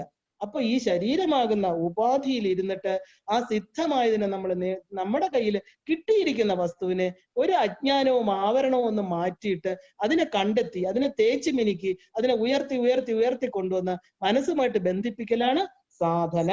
അപ്പോ ഈ സാധ്യമായ കാര്യം നേടാൻ ഒരു ഉപാധി വേണം, അതാണ് ശരീരം. അപ്പൊ ഭാഗവതവും രാമായണവും എല്ലാം നമുക്ക് നോക്കൂ, ഏത് നമ്മുടെ പുരാണ ഗ്രന്ഥം എടുത്താലും നമുക്ക് എന്താ ഇത് തന്നെയാണ് പറയണത്. എന്നുവെച്ചാൽ രാമായണത്തിന് മുമ്പേ രാമൻ ഉണ്ടായിരുന്നു എന്ന് പറയുമ്പോൾ, ഇപ്പൊ നമ്മൾ കഥ കേട്ടു, ഒരു രാമായണം എന്ന് പറഞ്ഞ ബുക്ക് എഴുതിയതിനു ശേഷമാണോ രാമനെ കുറിച്ച് പറയുന്നത്? അല്ല, എത്രയോ മുമ്പ് രാമൻ വരുമെന്നും രാമൻ ഇങ്ങനെ എന്താ പറയാ രാവണനെ വധിക്കുമെന്നൊക്കെ അറിയാം. അപ്പൊ ഈ രാമൻ എപ്പോഴാണ് ഉണ്ടായിരുന്നത്? എന്താ യുഗം തുടങ്ങുമ്പോ തന്നെ രാമലക്ഷ്മണന്മാരും ഈ പറഞ്ഞ ദശാവതാരവും അമ്മയും ദേവിയും ശിവനും എല്ലാം അവിടെ ഉണ്ട്. നമ്മൾ അറിഞ്ഞു വരുന്നത് ഒരു യുഗത്തിലെ പുരാണങ്ങളിലൂടെ ആണെന്ന് മാത്രമേ ഉള്ളൂ. അപ്പൊ രാമായണത്തിന് മുമ്പേ രാമൻ ഉണ്ടെന്ന് പറഞ്ഞാൽ ആ രാമതത്വം നമ്മളിൽ ഉണ്ടായിരുന്നു എന്നർത്ഥം. അപ്പൊ ഈ രാമനെയാണ്, അതായത് രാമായണം എഴുതിയത് എപ്പോഴാ, വാൽമീകി ആയത് എപ്പോഴാ? ചിന്തിച്ചു നോക്കൂ. കാട്ടാളനായിട്ടിരിക്കുന്ന ആ ഒരു രത്നാകരൻ ആ ഒരു ഹൈവേ റോബറാണ്. സപ്തർഷികളിൽ നിന്ന് വെറും ഒരു മന്ത്രം, രാമമന്ത്രം പോലും പറയാൻ അറിയില്ല, മരാമര എന്നാണ് ജപിച്ചത്. അപ്പൊ എങ്ങനെ ജപിച്ചു? മരാമര രാമരാമ എങ്ങനെയായി? അതിനുശേഷം അല്ലേ രാമായണം എഴുതിയത്. അപ്പൊ ഇദ്ദേഹം മരാമര എന്ന് ജപിച്ചിട്ടുണ്ടെങ്കിൽ അത് രാമമന്ത്രമായിട്ട് ആ പറഞ്ഞ ആ കാട്ടാളൻ എങ്ങനെ സാധനയിൽ ഏർപ്പെട്ടത്, കവിശ്രേഷ്ഠനായത്? ചിന്തിച്ചു നോക്കൂ. അപ്പോ അക്ഷരങ്ങൾ എന്ന് പറയുന്നത് സ്ഫോടനങ്ങളാണ്. അത് പ്രത്യേക രീതിയിൽ കൂട്ടിച്ചേർക്കുമ്പോൾ അത് മന്ത്രങ്ങളായിട്ട് തീരുന്നു. ഒരു സപ്തർഷികള് മരാമര എന്നുള്ള ഒരു മന്ത്രം കൊടുത്താൽ പോലും അത് താരക മന്ത്രം, അതായത് താരകം എന്ന് പറഞ്ഞാൽ എപ്പോഴും ജ്വലിച്ചു നിൽക്കുന്ന ആത്മജ്യോതിയെ പ്രകാശിപ്പിക്കുന്ന ഒരു മന്ത്രമായിട്ട് തീർന്ന് നമ്മുടെ ഹൃദയ ഗുഹയിൽ കയറി നമ്മുടെ അജ്ഞാനത്തെ ഇല്ലാതാക്കി എന്താണോ നമ്മുടെ ഹൃദയ ഗുഹയിൽ പ്രകാശിക്കുന്നത് അവിടെ എത്തിച്ചേർക്കും. അങ്ങനെ എന്താ പറയാ, ഈ കാട്ടാളൻ സാധനയിൽ ഏർപ്പെട്ടു എന്ന് പറയണമെങ്കിൽ നമുക്ക് അതിശയാണ്. ഈ ശരിക്കും ഒരു മന്ത്രം, അതായത് മരാമര എന്നുള്ള മന്ത്രം രാമരാമയായി. അപ്പോ ഒരു കാര്യം നമ്മൾ മനസ്സിലാക്കേണ്ടത്, രാമൻ ത്രേതായുഗത്തിന്റെ സന്തതിയല്ല. രാമൻ അന്നുണ്ട്, ഇന്നുണ്ട്, എപ്പോഴും ഉണ്ട്. കൃഷ്ണനോ? കൃഷ്ണനായിട്ട് വന്നത് ഈ പറഞ്ഞ ഈ രാമൻ തന്നെയാണെന്ന് പറയണു. ഇനി കലിയുഗത്തിൽ അദ്ദേഹം വരും കൽക്കിയായിട്ട്. അപ്പൊ അവതാരങ്ങൾ എന്ന് പറയുമ്പോൾ നമ്മുടെ ദുഃഖങ്ങളിൽ നിന്ന്, നമ്മുടെ ആ യഥാർത്ഥ ആത്മസത്തെ, നമ്മൾ ദുഃഖങ്ങൾ ഉണ്ടാകുന്നത് ശരീര താതാത്മ്യം കൊണ്ടാണ്. ഈ ദുഃഖങ്ങളിൽ നിന്ന് നമ്മളെ കരകയറ്റാൻ വരുന്ന ഏത് അവതാരവും, അതായത് നമ്മൾ ഒരുപാട് പ്രാപഞ്ചികമായിട്ടുള്ള ദുഃഖങ്ങളിൽ ഉഴറുമ്പോൾ ഈ പറഞ്ഞ രാമനും ലക്ഷ്മണനും സീതയും എന്ന് പറഞ്ഞ ഈ പറഞ്ഞ ഏത് ചിന്തിച്ചാലും, ഒരു നമ്മൾ വിഷ്ണു എന്ന് ചിന്തിച്ചാലും ഏതിലും ആ ഒരു പേരിൽ വരുന്നത് ഒരേ തത്വമാണ്. അത് ആ പറഞ്ഞ ആത്മതത്വമാണ്. ആത്മതത്വത്തിനെ പഠിക്കുന്നതാണ് ശ്രീവിദ്യാ ഉപാസന. ആത്മവിദ്യാ സ്വരൂപിണി, ബ്രഹ്മവിദ്യാ സ്വരൂപിണിയായിട്ട് സാക്ഷാൽ മഹാലളിതാ ത്രിപുര സുന്ദരി ആ അമ്മയുടെ പാദത്തിൽ നിന്നാണ് ഇതെല്ലാം വരണമെന്ന് നമ്മൾ മനസ്സിലാക്കണം. ഇതിന് പേര് പലതിട്ടോട്ടെ. അപ്പോ നമ്മൾ ഇനി എന്താ വേണ്ടത്? ചതുശ്ലോകി ആ രാമൻ ആരാണെന്ന് അറിയാൻ, രാമന്റെ യാത്ര, അതായത് ഒരു ഉയർന്ന ആളിന്റെ പാദ സ്പർശനം, ആ പാദത്തെ പിന്തുടർന്ന് നമ്മൾ ഓരോരുത്തരും സഞ്ചരിക്കുകയാണ്. അപ്പൊ അതുകൊണ്ടാണ് നമ്മൾ രാമകഥ കേൾക്കുന്നത്, അല്ലെ? ചതുശ്ലോകി ഭാഗവതത്തിൽ ആദ്യത്തെ ശ്ലോകം ഇത് തന്നെയാണ് പറയണത്. അതായത് അദ്ദേഹം പറയണു, ചതുശ്ലോകി ഭാഗവതം നിങ്ങൾ എല്ലാവരും കേട്ടിട്ടുണ്ടാവും. ഞാൻ അന്നും ഇന്നും എന്നും ഉള്ളവനാണ്, ഞാൻ അനശ്വര ശാശ്വത സത്യമാണ്. പ്രളയത്തിന് മുമ്പ് ഞാനുണ്ടായിരുന്നു, പ്രളയത്തിന് ശേഷവും എല്ലാ കാലത്തും ഉള്ള രാമനാണ് ഈ നടന്നു പോകുന്നത്. അതാ മനുഷ്യരൂപമെടുത്ത് ഈ ത്രേതായുഗത്തില് ഈ പറഞ്ഞ വിശ്വാമിത്രന്റെ കൂടെ പോകുന്നത് ആരാണ്? എന്നും ഉണ്ടായിരുന്ന രാമതത്വം ഒരു രൂപമെടുത്തിട്ട് യാഗരക്ഷയ്ക്കായി വിശ്വാമിത്രന്റെ കൂടെ പോവുകയാണ്. യാഗരക്ഷ എന്ന് പറഞ്ഞാൽ എന്താ? യാഗത്തിനെ രക്ഷിക്കുക. യാഗം എന്തിനു നടത്തുന്നു? യോഗത്തിന് വേണ്ടിയിട്ട്. യോഗം എന്ന് പറഞ്ഞാൽ ജീവാത്മ പരമാത്മ ബന്ധം. അപ്പൊ നമ്മുടെ ഉള്ളിലിരിക്കുന്ന ആ ജീവാത്മാവിനെ നമ്മുടെ ഉള്ളിലിരിക്കുന്ന പരമാത്മാവുമായിട്ട് ബന്ധം വയ്ക്കണമെങ്കിൽ അതിന് രക്ഷ വേണം. അതിന് ആര് വേണം? രക്ഷ. രാമൻ, ഈശ്വര ചൈതന്യം വേണം നമുക്ക് രക്ഷയ്ക്കായിട്ട്. നമ്മൾ ബാഹ്യമായിട്ടൊരു അവലംബം വേണം. അതിനാണ് നമ്മൾ ഉപാസനാ മാർഗത്തിൽ ഒരു ഇഷ്ടദേവതയെ തിരഞ്ഞെടുക്കുന്നത്. അപ്പോ വിശ്വാമിത്രന്റെ യാഗരക്ഷയ്ക്കായിട്ട് രാമനെ കൊണ്ടുപോകുന്നതിൽ അത് ആ കംപ്ലീറ്റ് ഔചിത്യം നമുക്കറിയാലോ. ഒരു വിഷ്ണുവിന്റെ അവതാരത്തിന് ആ വിശ്വാമിത്രനെ പോലെ അതി ഉയർന്ന ഒരു യോഗി വര്യൻ ഈ രാമനെ കൊണ്ടുപോവാണ്. അദ്ദേഹത്തിനും ഉണ്ട് അവിടെ യാഗത്തിനുള്ള, അതായത് യോഗം ചെയ്യാൻ പറ്റാതെ കോൺസെൻട്രേഷനെ തകർക്കുന്ന പല കാര്യങ്ങളും. അപ്പൊ അതിനെ രക്ഷിക്കാൻ വേണ്ടിയിട്ടാണ് രാമനെ കൊണ്ടുവന്നത്. ശരിക്കും രാമൻ എന്നത് എന്താണെന്ന് ചോദിച്ചാൽ ഒരു സാധകന്റെ പ്രയാണമാണ് അവിടെ നമ്മൾ കാണുന്നത്. ദശരഥന്റെ പുത്രനായിട്ട് പിറന്ന രാമൻ ഉയർന്ന സാധനാകാലം, നമുക്കറിയാം മനുഷ്യജന്മത്തിൽ സാധന അനുഷ്ഠിച്ചേ മതിയാവൂ, അല്ലെങ്കിൽ നമുക്ക് ഒരിക്കലും ഒരു തലത്തിൽ എത്താൻ പറ്റില്ല. ഇപ്പൊ നമ്മൾ ഭൗതികമായിട്ടുള്ളതാണെങ്കിലും ചെയ്യുന്ന കർമ്മങ്ങളെല്ലാം രാവിലെ എഴുച്ചു, കുട്ടികൾക്ക് ആഹാരം കൊടുത്തു, വീട് വൃത്തിയാക്കി, ഇതെല്ലാം കുട്ടികളെ പഠിപ്പിച്ചു, ഇതൊക്കെ ഒരു സാധനയാണ്, ഭൗതിക സാധന എന്നേ ഉള്ളൂ. അതും ഒരു ചിട്ടയായിട്ട് ചെയ്തു പോയില്ലെങ്കിൽ ജീവിതം, നമ്മുടെ കുടുംബം താറുമാറായി പോകും. എന്തിനും നമുക്കൊരു ചിട്ടയായിട്ടുള്ള ഒരു ക്രമം വേണം. അത് നമ്മൾ ഏതിനെയും, നമ്മൾ ബാഹ്യമായിട്ടുള്ളതിനെ നമ്മൾ ബാഹ്യ സാധന എന്ന് പറയുന്നു. നമ്മുടെ ജീവിതത്തിൽ ആന്തരികമായിട്ട് നമ്മുടെ ആത്മതത്വവുമായിട്ട് ചേരേണ്ട സാധനയെ നമ്മൾ ബ്രഹ്മവിദ്യ എന്ന് പറയുന്നു. അത്രയുള്ള വ്യത്യാസം. അപ്പൊ അങ്ങനെയുള്ള ഒരു സാധകന്റെ അടുത്തേക്ക് ആരാ വന്നു ചേർന്നത്? വസിഷ്ഠൻ എന്ന ഗുരു പോരാതെ വിശ്വത്തിന്റെ മിത്രമായിട്ടുള്ള വിശ്വാമിത്രൻ വന്നു ചേരുകയാണ്. യഥാർത്ഥ സാധകന്റെ അടുത്തേക്ക് എന്താ ഗുരുക്കന്മാര് വന്നു ചേരും. അവര് അന്വേഷിച്ചു പോവേണ്ട ആവശ്യമില്ല. അവരെ ഉയർന്ന യോഗത്തിൽ എത്തിക്കാൻ വേണ്ടിയിട്ട് ഉപാസനയുടെ ഊർധ്വ പ്രയാണമാണ് യോഗം. അതായത് ഊർധ്വമായിട്ട് നമ്മുടെ മൂലാധാരത്തിൽ കിടക്കുന്ന ശക്തി ഊർധ്വമായിട്ട് പ്രവഹിക്കുമ്പോൾ എന്താ നമ്മൾ കാണുന്നത്? ആ യോഗം, സംയോഗം. അവർക്ക് പിന്നെ ഈ പറഞ്ഞ പ്രപഞ്ചം, പ്രാപഞ്ചിക ദുഃഖങ്ങളോ പ്രാപഞ്ചികമായിട്ട് വരുന്ന കാര്യങ്ങളോ ഒന്നും അവരെ അഫക്ട് ചെയ്യുന്നില്ല. വന്നു പൊക്കോളും, സാരയില്ല, എന്റെ ശരീരം ഇരിക്കുന്നിടത്തോളമാണെന്നുള്ളൊരു ബോധം അവരില് ഉറയ്ക്കും. ഏറ്റവും വലുത് അവർക്ക് മൃത്യുഭയം ഇല്ലാതാകും. അവര് എന്താ പറയാ, ശരീര സന്തോഷത്തോടെ ഉപേക്ഷിക്കും. ശരീരത്തെ ഇവിടെ പിടിച്ചു നിർത്താനുള്ള കാര്യങ്ങളൊന്നും അവർ ചെയ്യാറില്ല. അപ്പൊ പോണെങ്കിൽ പോട്ടെ, വളരെ നിസ്സാരമായിട്ട് പറയും. നമുക്കറിയാം ഈ ആറാട്ടുപുഴ പൂരം എന്ന് നമ്മൾ കേട്ടിട്ടില്ലേ? ആറാട്ടുപുഴ പൂരത്തിനെ കുറിച്ചൊരു എന്താ പറയുക, ഒരു ചെറിയ റൈറ്റപ്പ് ഞാൻ പണ്ട് എഴുതിയിട്ടുണ്ട്. അതിനകത്ത് ഞാൻ നമ്മൾ കണ്ടത്, അന്നാണ് എനിക്ക് ആറാട്ടുപുഴ പൂരം എന്താണെന്ന് തന്നെ മനസ്സിലായത്. ആറാട്ടുപുഴ പൂരത്തിന്റെ നേതൃസ്ഥാനം വഹിക്കുന്നത് ആരാണ്? തൃപ്രയാറപ്പനാണ്. തൃപ്രയാറപ്പൻ എന്ന് പറഞ്ഞാൽ രാമൻ. അദ്ദേഹം തൃപ്രയാറപ്പൻ ആറാട്ടുപുഴയിലേക്ക് എന്തിനാണ് പോണോന്ന് ചോദിച്ചു കഴിഞ്ഞാൽ തന്റെ ഗുരുവായിട്ടുള്ള വസിഷ്ഠനെ കാണാനാണ്. അതൊരു പൂരമാണ്. പൂരം എന്ന് പറഞ്ഞാൽ നമുക്ക് എന്താ, കൊടി പൂരം എന്ന് പറയൂലേ, ആ ഒരു കൊടി ഉയർത്തി ഒരു ഉത്സവം നടത്തി, ഒരു എന്താ പറയാ, ഒരു ഉത്സ്രവം, നമ്മുടെ ആ മുകളിലേക്കുള്ള ഒരു പ്രയാണം നടത്തി. നമ്മുടെ ക്ഷേത്രങ്ങളിലെല്ലാം കാണാറുണ്ട്. അതിനെയാണ് നമ്മൾ പൂരപ്പറമ്പ് എന്ന് പറയുന്നത്. അതെല്ലാം നടക്കുന്ന ഒരു സ്ഥലം. ഈ പൂരം നടക്കുന്ന എവിടെയാ? നമ്മുടെ ശരീരത്തിൽ. അതൊരു പൂരപ്പറമ്പാണ്. പലതരത്തിലുള്ള പൂരങ്ങൾ നടക്കുക, സ്വാധിഷ്ഠാനം, മണിപൂരകം, പല പല ചക്രങ്ങളിലിട്ട് അവിടെ കൊടി പൂരമായിട്ട് പലതും നടന്ന് ക്ലീൻ ചെയ്തിട്ടാണ് നമുക്ക് മേളിലോട്ട് പോവേണ്ടത്. അപ്പോ എന്താ, ആ കൊടി ഉയർത്തുക എന്ന് പറയുന്നത് നമ്മുടെ നട്ടെല്ലിലൂടെ നമ്മള് താഴെ ഇതുവരെ ഒളിപ്പിച്ചു വെച്ചിരുന്ന, ആ വർഷത്തിൽ ഒരിക്കലേ ക്ഷേത്രത്തിൽ ഉയർത്താറുള്ളൂ. നമ്മളോ ഒരിക്കലും മരിക്കണവരെ കൊടി ഉണ്ടെന്നും അറിയില്ല, ഉയർത്തിയിട്ടുമില്ല. ഏത് കൊടി? എവിടത്തെ കൊടി? ഭാരത മാതാവിന്റെ കൊടിയാണോന്ന് നമ്മൾ ചോദിക്കും. ഇല്ല, ധ്വജം എന്ന് പറയുന്നത് നമ്മുടെ നട്ടെല്ലിന്റെ മേളിൽ, അതായത് ആ നട്ടെല്ലില് താഴെ നിന്നുള്ള ആ ഒരു ശക്തിയെ ഉയർത്തിക്കൊണ്ടുവന്ന് മേളില് 7 ദിവസം നമ്മൾ കാണാം. ഏത് ഉത്സവം 6 ദിവസം, 7 ദിവസം. എന്താ? 6 ചക്രങ്ങളെ, ഷഡാധാരങ്ങളെ ഭേദിച്ചുകൊണ്ട് നമ്മുടെ ജീവാത്മാവിന്റെ പ്രയാണം പരമാത്മാവിനെ തേടി. അത് കഴിഞ്ഞ് ആ ഉത്സ്രവം, വെളിയിലോട്ടുള്ള ഒരു എന്താ പറയാ, ആനന്ദസ്രവം. ശ്രവിക്കുക എന്ന് പറഞ്ഞാൽ നിറഞ്ഞു തുളുമ്പി തന്റെ 72,000 നാഡീഞരമ്പുകളില് സുഖം അനുഭവിക്കുന്ന ഒരു അവസ്ഥ മനുഷ്യ ശരീരത്തില്. ക്ഷേത്രത്തിലോ പൊങ്കാലയിട്ടത് നിർത്തുന്നു. പൊങ്കാല എന്ന് പറഞ്ഞാൽ ശരീരബോധം. നമുക്കവിടെ അന്നത്തെ കൊടുക്കുകയാണ്. ഈ പറഞ്ഞ ഒരു ഷഡാധാരത്തിൽ നമ്മുടെ ചൈതന്യം ഉയർന്നു കഴിഞ്ഞാൽ നമ്മൾ ശരീരബോധത്തെ ഇല്ലാതാക്കും. വീണ്ടും തിരിച്ച് ആ ഒരു വിഗ്രഹത്തിനെ, വിഗ്രഹം എന്ന് പറഞ്ഞാൽ അവിടെ ഇരിക്കുന്ന ചൈതന്യത്തെ നമ്മൾ അങ്ങനെ കാണണം. അപ്പൊ ആ ചൈതന്യത്തിന് വീണ്ടും തന്റെ സ്ഥൂല ശരീരത്തിലോട്ട് വരാൻ എന്ത് വേണം? അന്നം വേണം. അപ്പൊ അന്നം ഇട്ട് പൊങ്കാല നടത്തി നമ്മളെ തിരിച്ചെന്ത് ചെയ്യും? കൊടി ഇറങ്ങും. ഈ പറഞ്ഞ ആനന്ദ ചൈതന്യത്തില് നമുക്ക് ആ വിശ്വബോധത്തിൽ നിന്ന് വീണ്ടും നമ്മുടെ ലിമിറ്റഡ് തലത്തിലോട്ട് പോകും. പക്ഷെ ഒരു സാധകനെ സംബന്ധിച്ച് ഒരിക്കൽ അത് ഉയർന്നു കഴിഞ്ഞാൽ, ഒരിക്കൽ അതിന്റെ രുചി കിട്ടു കഴിഞ്ഞാൽ, പീത്വ പീത്വ പുനഃപീത്വ, കുടിച്ചു കഴിഞ്ഞാൽ എന്താ? പുനർജന്മം ന വിന്ദതി. അവർക്ക് പുനർജന്മമില്ല. പിന്നെ ശരീരത്തിൽ തന്നെ ഇരുന്നോട്ടെ, കുഴപ്പമില്ല. അവർക്ക് ആ ഒരു വിശ്വത്തിനെ, ആ ഒരു വിശ്വദർശനം അവരുടെ ഉള്ളിൽ ഉണ്ടാവും. അപ്പൊ അങ്ങനെ നമ്മൾ കാണുന്നു തൃപ്രയാറപ്പൻ എന്ന് പറഞ്ഞ ആ സാക്ഷാൽ രാമൻ. അദ്ദേഹത്തിന് എന്തിനാ ഈ പറഞ്ഞ മനുഷ്യരൂപം എടുത്ത വസിഷ്ഠന്റെ മുമ്പിൽ പോകേണ്ടത്? ഒരു ഗുരുവിനെ നമസ്കരിക്കണം. ആ ഗുരുവിൽ നിന്ന് കിട്ടുന്ന അനുഗ്രഹം ഒരിക്കലും വേറെ ഒരിടത്തു നിന്നും കിട്ടില്ല. ഈശ്വരന് പോലും ഗുരു കഴിഞ്ഞിട്ടേ ഉള്ളൂ സ്ഥാനം. കാരണം ചോദിക്കുന്നുണ്ട്, രാംദാസ് ചോദിക്കുന്ന പോലെ, എനിക്ക് എന്താ പറയാ, എനിക്ക് ഗുരുവുമായിട്ട് എന്തെങ്കിലും പ്രശ്നം ഉണ്ടെങ്കിൽ അങ്ങ് എന്നെ അനുഗ്രഹിക്കില്ലേ? അദ്ദേഹം പറഞ്ഞു, ഇല്ല, നീ ഗുരുവിനെ തൃപ്തിപ്പെടുത്താതെ എനിക്ക് അനുഗ്രഹിക്കാൻ പറ്റില്ല. കാരണം ഈ പറഞ്ഞ പോലെ നമുക്ക് ആ ഈശ്വരനെ കാണിച്ചു തന്നത് ഗുരുവാണ്. അപ്പൊ അദ്ദേഹത്തെ നമസ്കരിച്ചെങ്കിൽ മാത്രമേ നമസ്കാരം മമത്വം, ഞാൻ എന്റേതല്ല, ഇതൊന്നും എന്റേതല്ല എന്ന് ബോധിപ്പിച്ചു തന്നത് ആരാണ്? എന്റെ അജ്ഞാനത്തെ ഇല്ലാതാക്കിയത് ആരാണ്? ഈ ഗുരുവാണ്. ആ ഗുരുവിനെ നമസ്കരിക്കാൻ ആര് പോകുന്നു?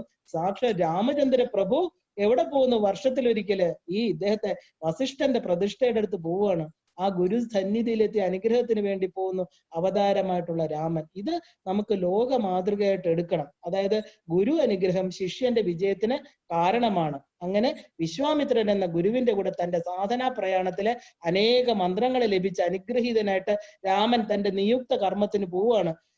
എന്നുവെച്ചാൽ അത്രയും നിയുക്ത കർമ്മം പൂർണ്ണമായിട്ട് വിജയിക്കും എന്നുള്ളതിന് കാരണം എന്താ? വസിഷ്ഠന്റെ അനുഗ്രഹം കിട്ടുന്നുണ്ട് അവിടുന്ന്, തന്നെ ജന്മം നൽകിയ മാതാപിതാക്കളുടെ അനുഗ്രഹമുണ്ട്.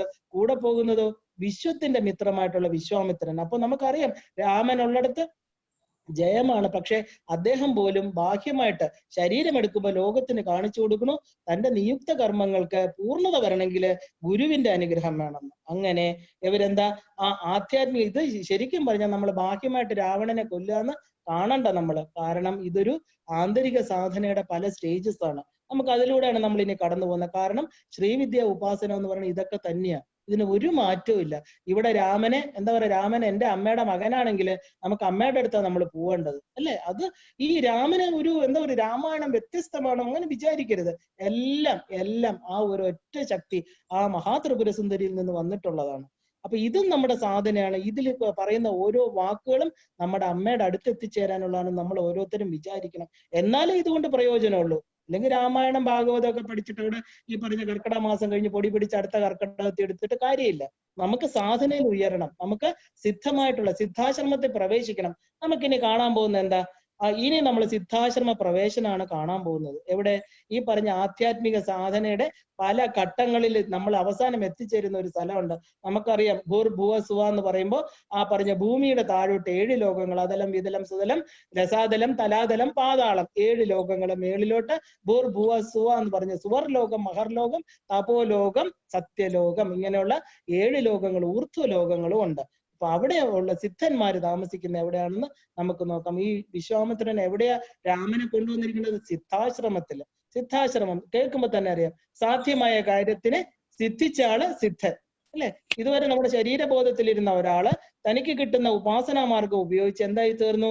ആ പറഞ്ഞ തന്റെ ശക്തികളെല്ലാം, ഉള്ളിൽ ഉറങ്ങിക്കിടന്ന ശക്തികളൊക്കെ സാധനയിലൂടെ നേടിയെടുത്ത് അയാള് സിദ്ധനായി. അവര് വസിക്കുന്ന ഒരു സ്ഥലം, അതായത് നമ്മുടെ ആഗ്രഹങ്ങളൊക്കെ സിദ്ധമാക്കുന്ന സ്ഥലം സിദ്ധാശ്രമം. അപ്പൊ നമുക്ക് എന്താണ് സിദ്ധാശ്രമം എന്ന് നമ്മൾ നല്ലതായിട്ടൊന്നും അറിയാതെ നമ്മുടെ ഈ പറഞ്ഞ എന്താ ഒരു നമ്മുടെ ഉപാസനാ തലത്തിൽ മേളിലോട്ട് പോകാൻ പറ്റില്ല. അപ്പൊ എന്താണ് സിദ്ധാശ്രമം എന്ന് ത്രിപുര ഉപനിഷത്ത് പറയണം കൂടെ നമുക്ക് പറയാം. ഉപനിഷത്ത് എന്ന് പറയുമ്പോൾ ത്രിപുര, ഈ 3 ജാഗ്രത സ്വപ്ന സുഷുപ്തികളുടെ അവസ്ഥാസു, ഈ 3 അവസ്ഥകൾക്ക് ആ ഉയരത്തിൽ അതിനെ അതിക്രമിച്ച് നിൽക്കുന്ന ബോധസ്വരൂപിണിയായിട്ടുള്ള ആ അമ്മ താമസിക്കുന്ന സുധാ സിന്ധൂർ മധ്യേ ആ മണിദ്വീപത്തിൽ ഇരിക്കുന്ന അമ്മ, ആ അമ്മയിൽ എത്തിച്ചേരുന്നതിന് മുമ്പ് 25 ഫോർട്ടുകൾ നമ്മൾ കണ്ടു.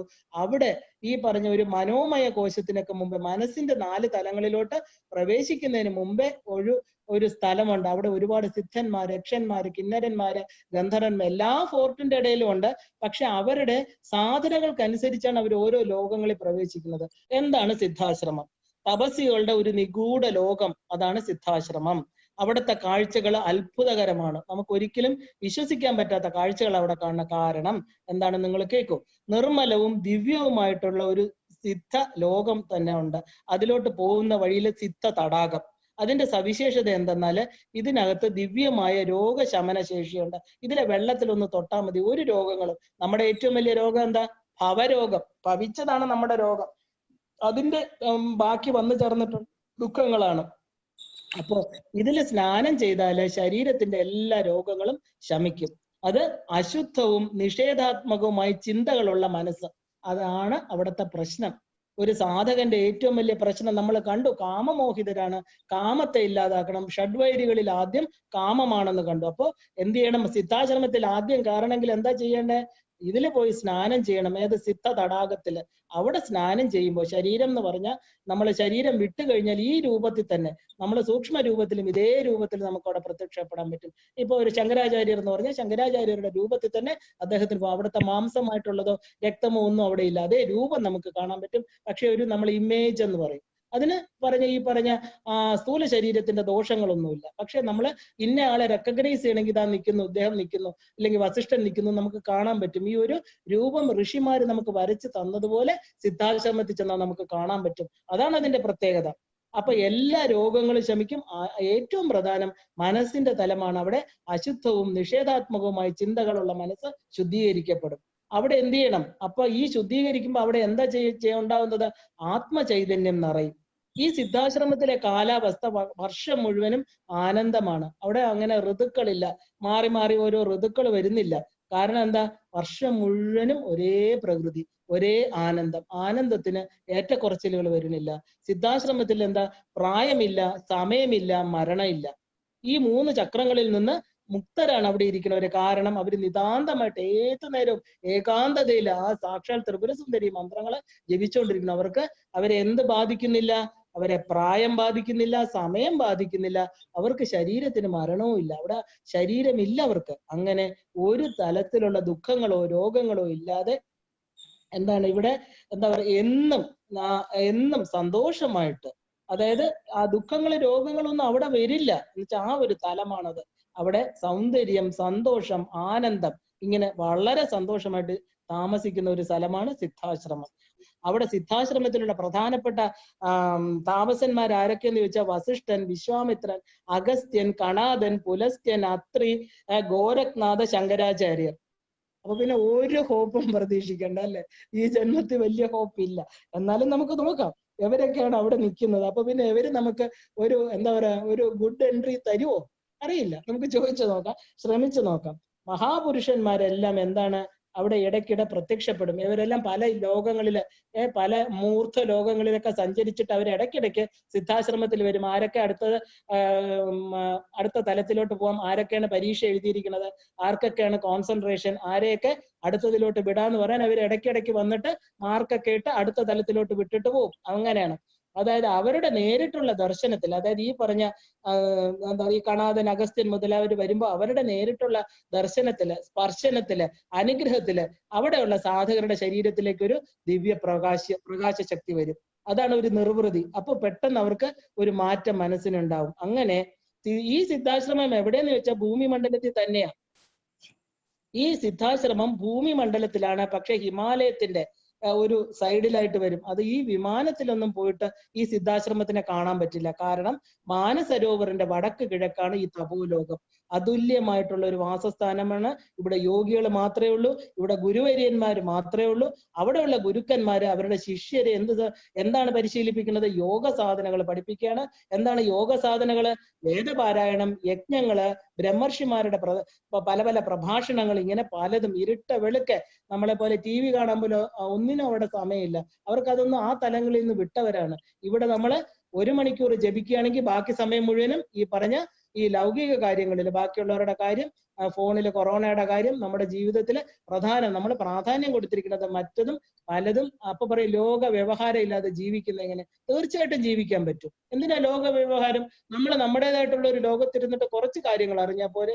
എന്തിനാണ് എല്ലാവരുടെയും അറിയണം? നമ്മളുമായിട്ട് ബന്ധപ്പെട്ടവരുടെ A to Z നമുക്ക് അറിയണം. അവർക്ക് സുഖം വന്നോ, അവർക്ക് ദുഃഖം വന്നോ, നമ്മൾ എന്തിനാണ് ആ കാര്യങ്ങളൊക്കെ അറിയണം? നമുക്ക് നമ്മുടേതായിട്ടുള്ള ഒരു ലോകമുണ്ട്. അതാണ് നമ്മുടെ അന്തർലോകം. ആ ലോകത്തിൽ നമുക്ക് വ്യാപരിക്കാം. അവിടെയുള്ള സിദ്ധപുരുഷന്മാരുമായിട്ട് നമുക്ക് കൂട്ടുകൂടാം. അവരുമായിട്ട് നമുക്ക് സാധനാ മാർഗത്തിൽ എന്താ പറയാ നമ്മളെ ഉയർത്താൻ നമുക്ക് സഹായിക്കാൻ അപേക്ഷിക്കാം. ഇങ്ങനെ പലതും നമുക്ക് ചെയ്യാം. അല്ലാതെ ഈ പറഞ്ഞ തപോലോകത്തൊന്നും ഈ സിദ്ധാശ്രമത്തിലൊന്നും എത്താൻ പറ്റില്ല. രാമൻ എത്താൻ പറ്റി, നമുക്ക് എത്താൻ പറ്റുമോ? നമ്മൾ രാമായണം കേട്ടുകൊണ്ട് എങ്ങനെ രാമനാവോ? ഒരിക്കലും ഇല്ല. എത്രയോ എത്രയോ എത്രയോ ജന്മങ്ങൾ നമ്മൾ എടുക്കണം. ഇനി എടുക്കേണ്ടാതെ ഒരു പരിപാടിയുണ്ട്. പെട്ടെന്ന് ദേവിയുടെ അനുഗ്രഹം കിട്ടിയാൽ പോകാൻ പറ്റും. 100% കിട്ടും. അതാണ് നമുക്കെന്താ, നമ്മൾ ഈ പറഞ്ഞ താഴത്തെ പടികളില്ലാതെ ദേവി ഒറ്റ ചാട്ടത്തിന് മേളിലോട്ട് കൊണ്ടുപോകും. ട്രിപ്പിൾ എൻട്രി എന്നൊക്കെ പറഞ്ഞ പോലെ 3 ക്ലാസ്സുകൾ ഒറ്റ അടിക്ക് ജയിച്ചു പോകും. അങ്ങനെ പോവാം. എത്രയോ പേരുണ്ട് അങ്ങനെ പോയവര്. പക്ഷേ എന്താണ് ചെയ്യേണ്ടതെന്ന് ചോദിച്ചാല് ആ ഒരു ശ്രദ്ധ, ആ ഒരു സമർപ്പണ ബോധം. ആ ശ്രദ്ധ എന്ന് പറഞ്ഞാല് ഈ പറഞ്ഞ കുട്ടികൾ ക്ലാസ്സിൽ പഠിക്കുന്ന ശ്രദ്ധ എന്നല്ല ഞാൻ പറയുന്നത്. നമ്മുടെ ഉള്ളിലുള്ള ആത്മതത്വത്തെ നിരന്തരം ഏത് മന്ത്രം ജപിക്കുമ്പോഴും ആ ആത്മാവ്, ഗുഹയിലിരിക്കുന്ന ആത്മാവുമായിട്ടുള്ള ഒരു കണക്ഷൻ, അത് നമുക്ക് വേണം. അതാണ് ശ്രദ്ധ. ഈ 24 hours ഒരിക്കലും ഉറങ്ങുമ്പോഴും അതില് ശ്രദ്ധിച്ച് ആ ഗുഹയ്ക്കകത്ത് നിന്ന് ആ അമ്മയുടെ പാദത്തിൽ കടന്നുറങ്ങുക. അത് വരണമെങ്കിൽ എന്ത് ചെയ്യണം? ഗുരുവിനെ നമസ്കരിക്കണം, ഗുരു പരമ്പരയെ നമസ്കരിക്കണം. ടോട്ടലായിട്ടുള്ള സറണ്ടർ വേണം, അമ്മയുടെ ടോട്ടലായിട്ടുള്ള അനുഗ്രഹവും വേണം. ഇതുണ്ടെങ്കിൽ മാത്രമേ നമുക്ക് പറ്റൂ. ഇല്ലെങ്കിൽ കുറച്ച് ഒരു 20, 30, 40 ജന്മങ്ങളിലേക്ക് നമുക്ക് ഒരു കൊട്ടേഷൻ കൊടുത്തേക്കാം. വരട്ടെ, സാരമില്ല, 40 ജന്മമൊക്കെ എടുത്ത് നമുക്ക് പോവാം. അവിടെ എന്നുവെച്ചാൽ ഇവിടേക്ക് നമുക്ക് എത്തിച്ചേരുക എന്ന് പറഞ്ഞാൽ നിസ്സാര കാര്യമല്ല. പക്ഷെ അവിടെ ചെന്ന് കഴിഞ്ഞാൽ നമുക്ക് താഴോട്ടുള്ള വരവില്ല. അതാണ് ഏറ്റവും വലിയ ചിന്തിക്കേണ്ടത്. നമ്മള് മൂലാധാരത്തിൽ കിടക്കണം. നമ്മൾ ഇനിയും നമ്മൾ അതലം ഇതലം സുതലം പാതാളത്തിൽ പോയി എന്ത് ചെയ്യും? പിന്നെ എത്ര ജന്മങ്ങൾ കിടക്കും? അവിടെ ഏണിയും പടിയും ഒന്നും ഇല്ല, അവിടെ തന്നെ കിടക്കും. അവിടെ ഈ പറഞ്ഞ കർമ്മങ്ങൾ മുഴുവൻ ക്ഷയിക്കാതെ ഓരോ കർമ്മങ്ങൾക്കും പാതാളത്തിലും നമ്മൾ കണ്ടു. നരകങ്ങൾക്ക് ഓരോ നരകങ്ങൾ കൊടുക്കുന്നുണ്ട്. സ്വന്തം മക്കളെ വഞ്ചിക്കുന്നവര്, സ്വന്തം അച്ഛനമ്മമാരെ വഞ്ചിക്കുന്നവര്, പരസ്പരം വഞ്ചിക്കുന്നവര്, അന്യരുടെ സ്വത്തും തട്ടിച്ചെടുക്കുന്നവര്, ക്ഷേത്ര വസ്തുക്കൾ കവർന്നെടുക്കുന്നവര്, ബാക്കിയുള്ളവരെ വേദനിപ്പിക്കുന്നവര്, ഇങ്ങനെയുള്ളവരുടെ നരകങ്ങളൊക്കെ അവിടെ 28 നരകങ്ങൾ വരിക്ക് കിടപ്പുണ്ട്. എവിടെ വേണമെങ്കിലും പോവാം. പാതാളത്തിന്റെ താഴെയുണ്ട് ഇഷ്ടം പോലെ സ്ഥലം. അവിടെ എവിടെയെങ്കിലും പോവാം. അല്ല, നമ്മൾ അറ്റ്ലീസ്റ്റ് മൂലാധാരത്തിൽ നിന്ന് മേളിലോട്ട് പോകണമെങ്കിൽ നമുക്കൊരു ആശ്വാസമുണ്ട്. സിദ്ധലോകത്ത് എത്തിയില്ലെങ്കിലും അടുത്ത പടി സ്വാധിഷ്ഠാന ചക്രത്തിലെങ്കിലും നമ്മൾ എത്തണം. അതിനാണ് നമ്മൾ ഇതിപ്പോ ഉപാസനാ മാർഗം ഈ ഒരു സ്വീകരിച്ച ഉപാസനാ മാർഗത്തെ നമ്മൾ വേസ്റ്റ് ചെയ്യരുത്. ലളിതാ സഹസ്രനാമം ജപിക്കുന്നു, ലളിതാ പരമേശ്വരിയെ പൂജിക്കുന്നു, അമ്മ ബ്രഹ്മവിദ്യയാണ്, അമ്മ ബ്രഹ്മവിദ്യ സ്വരൂപിണിയാണ് എന്നൊക്കെ പറഞ്ഞ് എല്ലാം അമ്മ നോക്കിക്കോളൂ എന്ന് പറഞ്ഞ് നമുക്ക് ഇരിക്കാൻ പറ്റില്ല. ഒരു കാര്യത്തിനും അമ്മയെ കുറ്റപ്പെടുത്താൻ പറ്റില്ല. കാരണം അനുഗ്രഹ സ്വരൂപിണിയായിട്ട് ചേർത്ത് പിടിച്ചിരിക്കുന്ന അമ്മയാണ്. ഇത് മുഴുവനും നമ്മളെന്താ ആ കൈ തട്ടി കുതറി അവിടുന്ന് ഇറങ്ങി വീണ്ടും വീണ്ടും സുഖഭോഗങ്ങളുടെ പിറകെ നടക്കുമ്പോൾ അമ്മയ്ക്കൊന്നും ചെയ്യാൻ പറ്റില്ല. അമ്മ കുഞ്ഞല്ലേ, എന്നാ നീ പൊക്കോ മോനെന്ന് മോളെ എന്ന് പറഞ്ഞ് വിടും. അതാണ് നമ്മൾ ചെയ്യുന്നത്. പക്ഷെ ആ സുഖഭോഗങ്ങൾ വേണ്ടെന്നല്ല, ആ ഒരു ധാർമ്മികമായിട്ട് കിട്ടുന്നത് എന്തും നമുക്ക് ചെയ്യാം. മറ്റുള്ളവരുടെ സുഖങ്ങളെ, മറ്റുള്ളവർക്ക് ദുഃഖം ഉണ്ടാകാതിരിക്കുക, മറ്റുള്ളവരുടെ സുഖങ്ങളെ തട്ടിപ്പറിക്കാതിരിക്കുക, അതിനെ തട്ടിപ്പൊട്ടിക്കാതിരിക്കുക. എല്ലാവരും നമ്മുടെ ഒരു സാഹോദര്യം, ഉള്ളിലുള്ള ആ ഒരു കൃപ, എല്ലാവരോടും ഒരു സ്നേഹം, ആ ഒരു എമ്പതി അത് ഉണ്ടാക്കിയെടുക്കുക. അതാണ് നമ്മുടെ സാധന എന്ന് പറയുന്നത്. അപ്പൊ നമുക്ക് സിദ്ധാശ്രമത്തിൽ എത്തണമെങ്കിൽ എന്താണ്? ഈ പ്രശാന്തമായിട്ടുള്ള സിദ്ധാശ്രമ വാടികളില് ദേവകന്യകൾ നൃത്തം ചെയ്യണു, ഗന്ധർവന്മാര് പാടുന്നു, നൃത്ത സംഗീത വാദ്യ മന്ത്ര വാദ്യധ്വനികള്. അവിടെ എന്താ? അവിടെ സിനിമാ പാട്ടല്ല, മന്ത്രങ്ങളാണ് അവിടെ കേൾക്കുന്നത്. മനസ്സിനെ ത്രാണനം ചെയ്യുന്ന മന്ത്രങ്ങള് അവിടെ കേട്ടുകൊണ്ടിരിക്കുന്നു. അവിടെ ഒരു പ്രത്യേക എന്താ പറയാ, ഈ ലോകത്ത് ആനന്ദം, ഉത്സാഹം, സന്തോഷം മാത്രം. ഓരോ എന്താ പറയാ യോഗിയുടെ മുഖത്ത് ശാന്തി, സന്തോഷം. അവിടെ ചെയ്യുമ്പോൾ ഇഷ്ടം പോലെ നമുക്ക് ഫ്രണ്ട്സ് ആയിട്ട് കിട്ടുന്ന മുഴുവൻ യോഗിമാരെയാ. അപ്പൊ നമ്മളും ആ യോഗ സ്ഥാനത്തേക്ക് നമ്മുടെ ആത്മാവ് യോഗം ചെയ്യണം പരമാത്മാവുമായിട്ട്, എങ്കിലേ നമുക്ക് അവിടെ കയറാൻ പറ്റുള്ളൂ. ഒരു ദൈവികമായിട്ടുള്ള ആനന്ദം, ദുഃഖങ്ങളോ പിരിമുറുക്കങ്ങളോ ഒന്നുമില്ല, എപ്പോഴും ഉത്സാഹം. അതായത് ഇവിടത്തെ കാലാവസ്ഥ അല്ല, ഇവിടെ നമുക്ക് ചൂടും തണുപ്പും, ഫാൻ ഇല്ലെങ്കിൽ ഇരിക്കില്ല, AC ഇല്ലെങ്കിൽ ഇരിക്കില്ല. അവിടെ അങ്ങനെയല്ല. എന്താ, ഇവിടെ നിന്നൊക്കെ പോയി കഴിഞ്ഞാൽ ശരിക്കും നമ്മൾ വേറൊരു നല്ല സുഖമുള്ള സ്ഥലത്താ പോണത്. ഇവിടെ ആകുമ്പോൾ നമുക്ക് കറണ്ട് പോകുമ്പോൾ ദുഃഖം, ആഹാരം കിട്ടിയില്ലെങ്കിൽ ദുഃഖം. അവിടെയോ നല്ല 12 മാസവും എന്താ സുഖമായിട്ടുള്ള കാലാവസ്ഥ. അവിടെ ഋതുചക്രങ്ങളിൽ നിന്ന് മുക്തമാണ്. വിവിധ പുഷ്പങ്ങള്, ലതകള്, വെള്ളച്ചാട്ടം. ത്രിപുരോപനിഷത്ത് എടുത്തു നോക്കൂ. ഒരു എന്താ പറയാ, ഒരു 15 പേജ് സിദ്ധാശ്രമത്തെ കുറിച്ചാണ് പറയണത്. നമ്മളെ ഇങ്ങനെ മോഹിപ്പിക്കും. അയ്യോ, അവിടെ നിന്ന് എത്തിച്ചേരാൻ പറ്റിയെങ്കിൽ സിദ്ധാശ്രമികളുടെ തപസ്സിന്റെ ശക്തിയില് എന്താ നമ്മളെ പോലെയുള്ള ഈ ഒരു ഈച്ചയ്ക്കോ പൂച്ചയ്ക്കോ ഒരു കൊതുകിനോ പോലും അകത്ത് കയറാൻ പറ്റില്ല. കാരണം ഈ സിദ്ധാശ്രമികൾ അവിടെ താമസിക്കുന്നവർ എന്താ ചെയ്തിരിക്കുന്നത്? തപസ്സിന്റെ ശക്തി കൊണ്ട് സ്ഥാപിച്ച ഒരു സംരക്ഷണ വലയമുണ്ട് അവർക്ക്. നമുക്കും തപസ്സുണ്ടെങ്കിൽ എന്താ, നമുക്കൊരു കവചം ഉണ്ടാവും, സംരക്ഷണ വലയം ഉണ്ടാവും. അത് നമ്മൾ ഉണ്ടാക്കിയെടുക്കണം. അതിന് എന്താ പറയണത്? നമ്മുടെ ആത്മാവ്, നമ്മുടെ ഗുഹയ്ക്കകത്ത് പല 5 കോശങ്ങൾക്ക് അകത്തിരിക്കുന്ന ആ ലൈറ്റിന്റെ പ്രകാശം വെളിയിൽ വരുന്നില്ല. കാരണം അത്രയ്ക്ക് ഇരുട്ട് പിടിച്ചു കിടക്കുക. ഓരോ കോശങ്ങളും അത്രയ്ക്ക് അഴുക്ക് പിടിച്ച് ജന്മങ്ങളായിട്ട് കൊണ്ടുവന്ന കർമ്മങ്ങൾ കൊണ്ട് അതങ്ങോട്ട് ഒരു ശകലം പ്രകാശം വരുന്നില്ല. പക്ഷെ നല്ലവണ്ണം ട്രാൻസ്പെറന്റ് ആയിട്ടുള്ള ഒരു മനസ്സിന്, ഒരു വ്യക്തിയെ നമ്മൾ കാണുമ്പോൾ അവരുടെ കൂടെ ഇരിക്കാൻ തോന്നണമെങ്കിൽ, അവരെ കാണുമ്പോൾ സന്തോഷം തോന്നണമെങ്കിൽ, അവരെ വീണ്ടും വീണ്ടും കാണണം തോന്നണമെങ്കിൽ ഒരു നെഗറ്റീവ് ആറ്റിറ്റ്യൂഡ് ഉണ്ടെങ്കിൽ പറ്റുമോ? ചിന്തിച്ചു നോക്കൂ. നമുക്കൊരു സന്തോഷമുണ്ട്. അവരുടെ ആത്മപ്രകാശം അവരുടെ കണ്ണുകളിലൂടെ, വാക്കുകളിലൂടെ, അവരുടെ ശരീരത്തിലൂടെ, അവരുടെ അടുത്ത് ചെല്ലുമ്പോൾ ഒരു പോസിറ്റീവ് എനർജി. അതുകൊണ്ടാണ് നമ്മൾ ഈ പറഞ്ഞ സന്യാസിമാരുടെ അടുത്ത് ചെല്ലുമ്പോൾ നമുക്കൊരു പോസിറ്റീവ്നെസ് വരുന്നത്. എന്റെ ഗുരുജിയുടെ അടുത്തിരിക്കുമ്പോൾ നല്ലപോലെ ഫീൽ ചെയ്യാം. അവിടെ ശരീരമാകുന്ന ഒരു തടസ്സം അദ്ദേഹത്തിനില്ല. ആത്മപ്രകാശം ഇങ്ങനെ ചിതറി അദ്ദേഹം ഒന്ന് നോക്കുമ്പോൾ കണ്ണുകളിൽ കൂടെ ഒരു സൂചി തറയ്ക്കുന്ന പോലെ നമ്മുടെ ഉള്ളില്, നമ്മുടെ ആത്മാവില്. ബിക്കോസ് അദ്ദേഹം അത് അറിഞ്ഞിരിക്കുന്ന ആളാണ്. അതിനെയാണ് നമ്മൾ സിദ്ധൻ. ആ സാധ്യമായതിനെ നമ്മളെ സാധനയിലൂടെ നേടിയെടുത്തെങ്കിൽ മാത്രമേ നമുക്ക് യോഗം അല്ലെങ്കിൽ യോഗി എന്ന് പറയാൻ പറ്റൂ. ആ യോഗികൾക്ക് മാത്രമേ എവിടെയുള്ളൂ കയറാൻ പറ്റൂ? ഈ സിദ്ധാശ്രമത്തിൽ കയറാൻ പറ്റൂ. ആ ഒരു സംരക്ഷണ വലയം അവിടെയുമുണ്ട്, നമുക്ക് ഇവിടെയും ഉണ്ടാക്കാം. അവിടെ എന്താ, ഈ സംരക്ഷണ കവചം കൊണ്ട് അവിടെ നാശമില്ല, മരണമില്ല, രോഗങ്ങളില്ല. അതുകൊണ്ട് അവിടെ എന്താ സംഭവിക്കുന്നത്? ഈ നാശം എന്ന് പറയുന്നത് ഉണ്ടായതെല്ലാം ഇല്ലാതാവുന്നത് എവിടെയാ? ഈ ഭൂമിയിലാണ്. അവിടെ ഉണ്ടായ പൂക്കളൊന്നും കൊഴിയില്ല. സദാ വസന്തകാല. അവിടെ പൂക്കൾ പറക്കാൻ നടക്കണ്ട. നമ്മൾ കൊഴിഞ്ഞു പോകുമെന്ന് പറഞ്ഞിട്ടല്ലേ പൂക്കൾ അത്രയും പറിച്ച് പടത്തിന്റെ മുമ്പ് കൊണ്ടിടുന്നത്. അവിടെയോ ഒരു പൂവും പറിക്കാൻ നടക്കണ്ട. അവിടെ എപ്പോഴും വസന്തകാലമാണ്. പച്ച പരവതാനി വിരിച്ച താഴ്വാരങ്ങള്, ഫലവൃക്ഷങ്ങള്, ആയിരക്കണക്കിന് മരങ്ങള്, വിവിധ പഴങ്ങൾ. ഇതൊന്നും കള്ളമല്ല, ഇതൊക്കെ സത്യമാണ്. മനസ്സിന്റെ അനുഭവ മണ്ഡലമാണിത്. ഈ സ്ഥൂല ശരീരം നമ്മൾ വിചാരിക്കുന്നത് ഇവിടെ കാണുന്നതാണ് സത്യം. ഇതിനേക്കാളും ആയിരക്കണക്കിന് സത്യമുള്ള സ്ഥലങ്ങളാണ് സൂക്ഷ്മതലങ്ങൾ. അത് നമ്മുടെ മനസ്സുകൊണ്ടേ നമുക്ക് അറിയാൻ പറ്റും. ഇതൊക്കെ പറഞ്ഞാൽ ഇങ്ങനെ ഒരു നാട് ഉണ്ടാവുമോ എന്ന് നമുക്ക് തോന്നും. 100% ഉള്ളത് കൊണ്ടാണ് സിദ്ധാശ്രമ വിവരണം ത്രിപുര ഉപനിഷത്തിൽ എഴുതിയിരിക്കുന്നത്. ആരാ എഴുതിയിരിക്കുന്നത്? ഈ ബ്രഹ്മർഷികളും രാജർഷികളും ഋഷിമുനിമാരും. അവര് കണ്ട കാര്യങ്ങളാണ് എഴുതിയിരിക്കുന്നത്. അവർക്ക് എന്തിനാ കള്ളം പറഞ്ഞ് നമ്മളെ ഇതാക്കുന്നത്? ബിക്കോസ് ഇതിന് സിദ്ധൻ എന്ന് പറഞ്ഞാൽ സിദ്ധികൾ കിട്ടും. ഒരു പ്രത്യേക തലത്തിൽ ഇതെല്ലാം നമ്മുടെ അന്ധകരണത്തിൽ ഉണ്ടാക്കാൻ പറ്റും.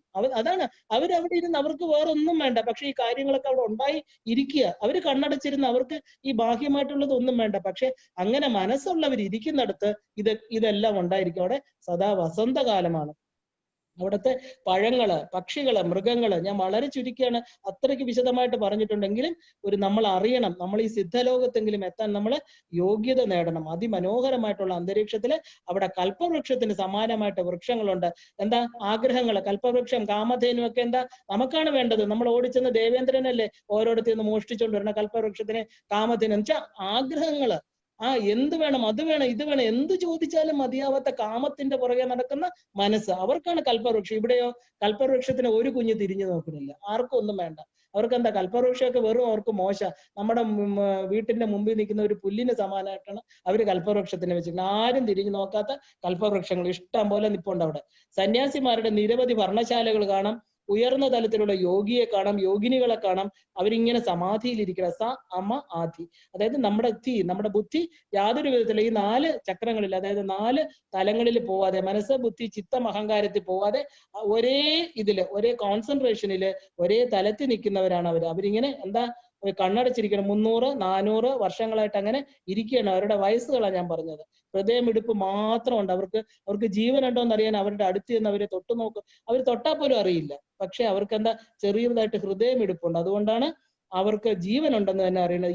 ഇവരെ കാണുന്നത് പോലും ഒന്ന് കണ്ടാൽ മതി എത്രയോ ജന്മങ്ങളിലെ പാപമില്ലാതായിപ്പോ. അപ്പൊ ഈ ആശ്രമത്തിനകത്താണെങ്കിൽ ആരും നമ്മളാണെങ്കിൽ മതിൽ വെച്ച്, ഗേറ്റ് വെച്ച്, CCTV വെച്ച് വീട്ടിനകത്തിരിക്കണം. ആരെങ്കിലും കയറുമോ എന്നറിയാൻ, അല്ലെ? നമുക്ക് പേടിയാണ്. എന്ന് വെച്ചാൽ നമ്മൾ മനുഷ്യരെയാ പേടിക്കുന്ന, മൃഗങ്ങളെയല്ല. മൃഗങ്ങൾ കയറിയാൽ അവർക്ക് ഇഷ്ടമുള്ളത് എടുത്തുകൊണ്ട് പോകും. മനുഷ്യരോ തന്റെ സ്വന്തം ആഗ്രഹ പൂർത്തീകരണത്തിന്, തന്റെ കാമ പൂർത്തീകരണത്തിന് വേണ്ടി വന്ന് നമ്മുടെ വീട് തല്ലിപ്പൊളിക്കുന്ന മാത്രമല്ല, നമ്മളെ നമ്മുടെ ജീവന് അപായം വരെ വരുത്തുന്നതാണ് ഇന്ന് മനുഷ്യന്റെ ബുദ്ധി. പക്ഷെ ഇവിടെയാണെങ്കിലോ അവിടെ യാതൊരു വിലക്കില്ല, മതിലുകളില്ല, യാതൊരു വിധത്തിലുള്ള കെട്ടിത്തിരിപ്പില്ല, ഒന്നുമില്ല. അവിടെ സ്വതന്ത്രമായിട്ട് അവരിങ്ങനെ നടക്കുകയാണ്. എല്ലായിടത്തും ഒരു നിയന്ത്രണങ്ങളില്ല, ഒരു എന്താ പറയുക, കോടതിയില്ല, കേസില്ല, പോലീസ് സ്റ്റേഷൻ ഇല്ല, പരാതിയില്ല, ഒന്നുമില്ല. ബിക്കോസ് അവരവരുടെ കാര്യങ്ങൾ നോക്കി സന്തോഷമായിട്ട് അവർക്ക് ഒറ്റ ഏകമായിട്ടുള്ള ലക്ഷ്യം, ഏകം സത്ത്. ആ സത്തിനെ കുറിച്ച്, ആ സത്യവസ്തുവിനെ കുറിച്ച് എപ്പോഴും ചിന്തിച്ച് അവരങ്ങനെ ഇരിക്കുകയാണ്. അവിടെ അവർക്ക് എന്താ പറയുക, അവരുടെ കടമ അവരെന്താണെന്ന് തിരിച്ചറിഞ്ഞു. മനുഷ്യ ജന്മത്തിലിരുന്ന് ആ കടമയെ തിരിച്ചറിഞ്ഞതിന് ശേഷം അവർ യോഗാവസ്ഥയിൽ പോയി. അവിടെ ദ്രോഹമില്ല, അസൂയയില്ല, കാപട്യമില്ല. അതായത് എന്താ പറയാ, സാധനയുടെ ഒരു തീവ്രമായിട്ടുള്ള സ്ഥലം. അവിടെയാണ് എന്താ പറയാ നമുക്ക് ഈ പറഞ്ഞ നമ്മുടെ യോഗികളൊക്കെ പോവും തിരിച്ചു വരുന്നൊക്കെ പറയണം. പക്ഷെ നമ്മളെ പോലെയുള്ളവർക്ക്, മനുഷ്യർക്ക് ചില നിയമങ്ങൾ അവിടെ വെച്ചിട്ടുണ്ട്. അതായത് അവിടെ പെട്ടെന്നൊന്നും കയറിപ്പോകാൻ പറ്റില്ല. കാരണം ഉന്നത യോഗികൾക്ക് മാത്രമേ അവിടെ കയറാൻ പറ്റുള്ളൂ. ഋഷിമുനിമാരുടെ പ്രത്യേക അനുവാദം മേടിച്ചിട്ട് മാത്രമേ, അതായത് മനുഷ്യർക്ക് ജ്ഞാന വിജ്ഞാനങ്ങളിൽ കൂടി ഭൗതിക ജീവിതത്തെ ഉയർത്തി അതായത് ഏത് തലത്തിൽ ഉയർത്തണം? നിഗൂഢമായിട്ടിരിക്കണം. മന്ത്ര, തന്ത്ര, യന്ത്ര സാധനങ്ങളിലൂടെ തന്റെ ആത്മശക്തിയെ പുനരുജ്ജീവിപ്പിച്ച് എന്ത് ചെയ്യണം?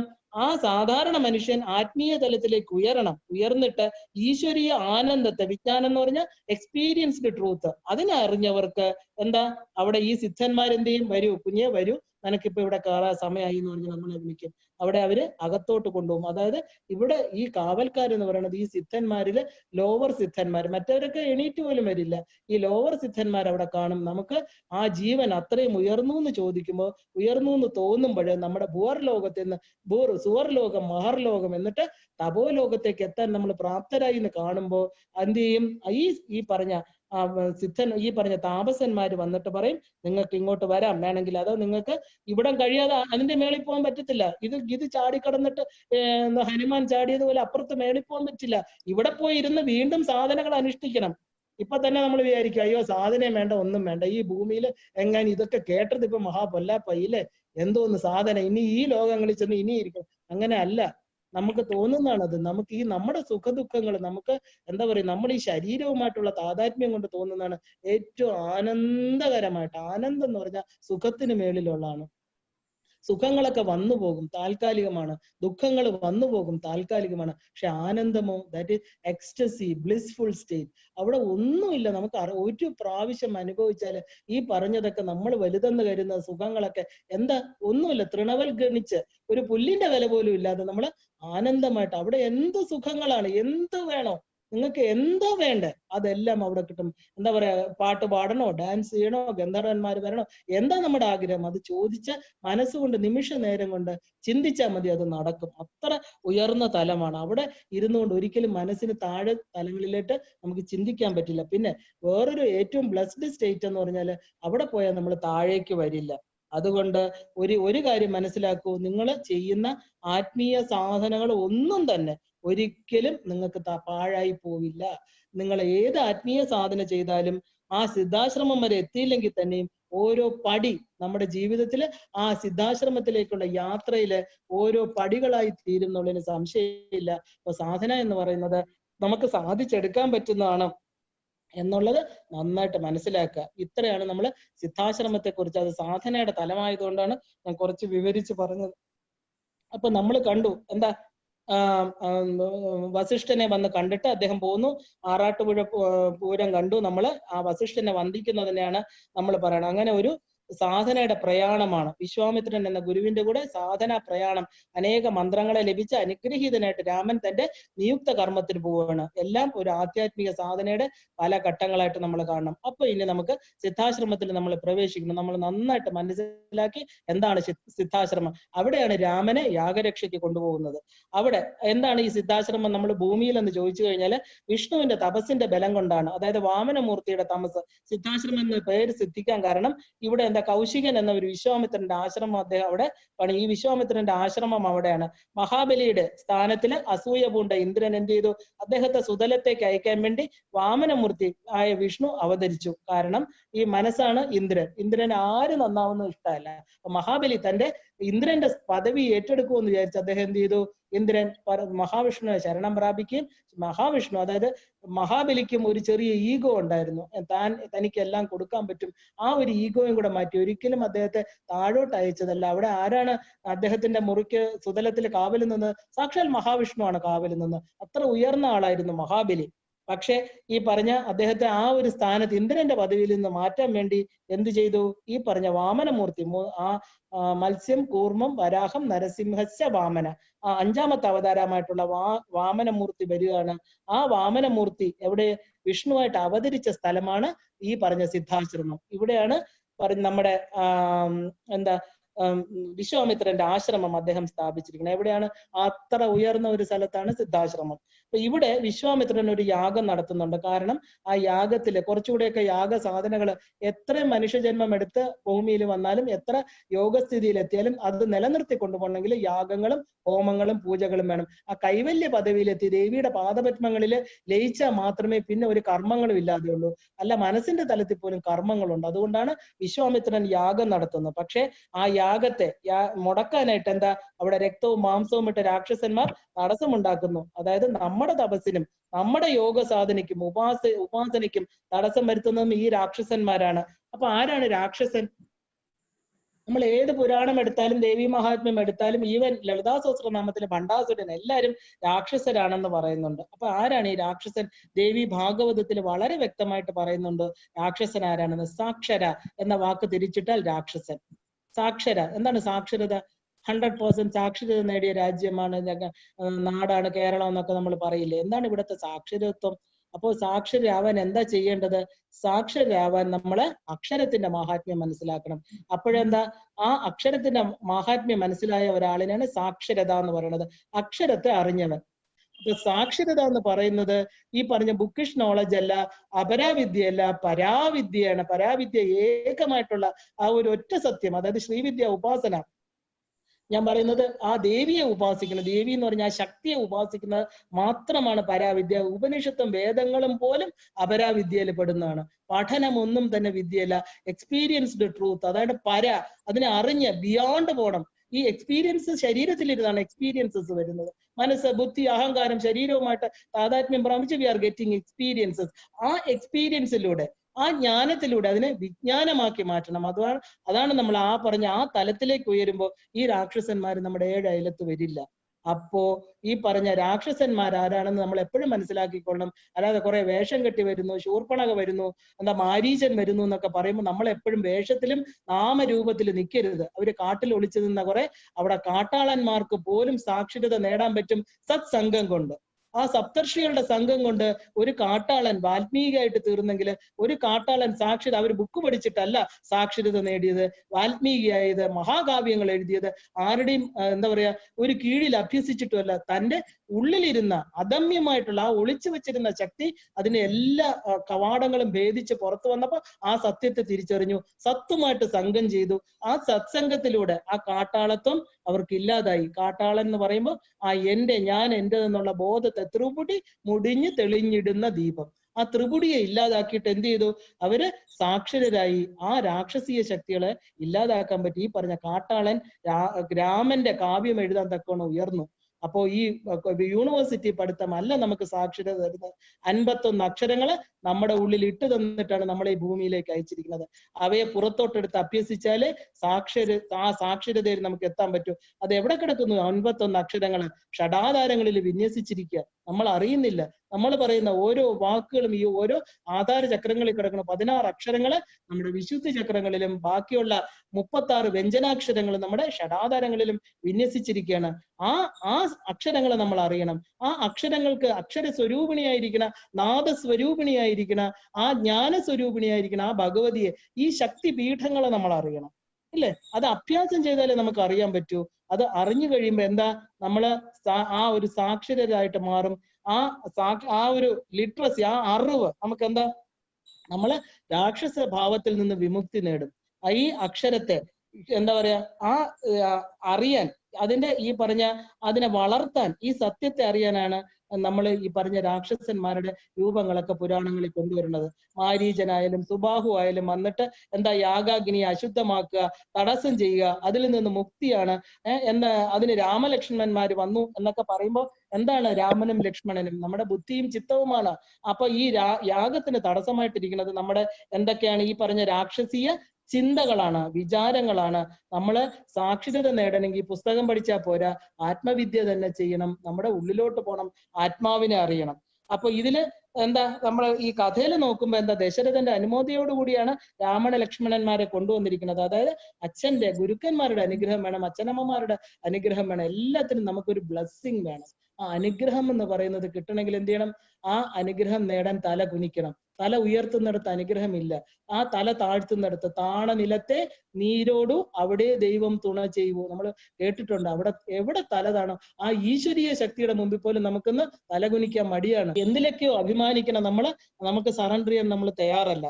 അപ്പൊ എന്താ ഈ പറഞ്ഞ, നമ്മൾ മാരീചനായും സുബാഹുമായിട്ട് മറ്റുള്ളവരുടെ യാഗങ്ങൾ മറ്റുള്ളവർ ചെയ്യുന്നതിനെ കൂടെ നമ്മൾ ഇല്ലാതാക്കാനാണ് ശ്രമിക്കുന്നത്.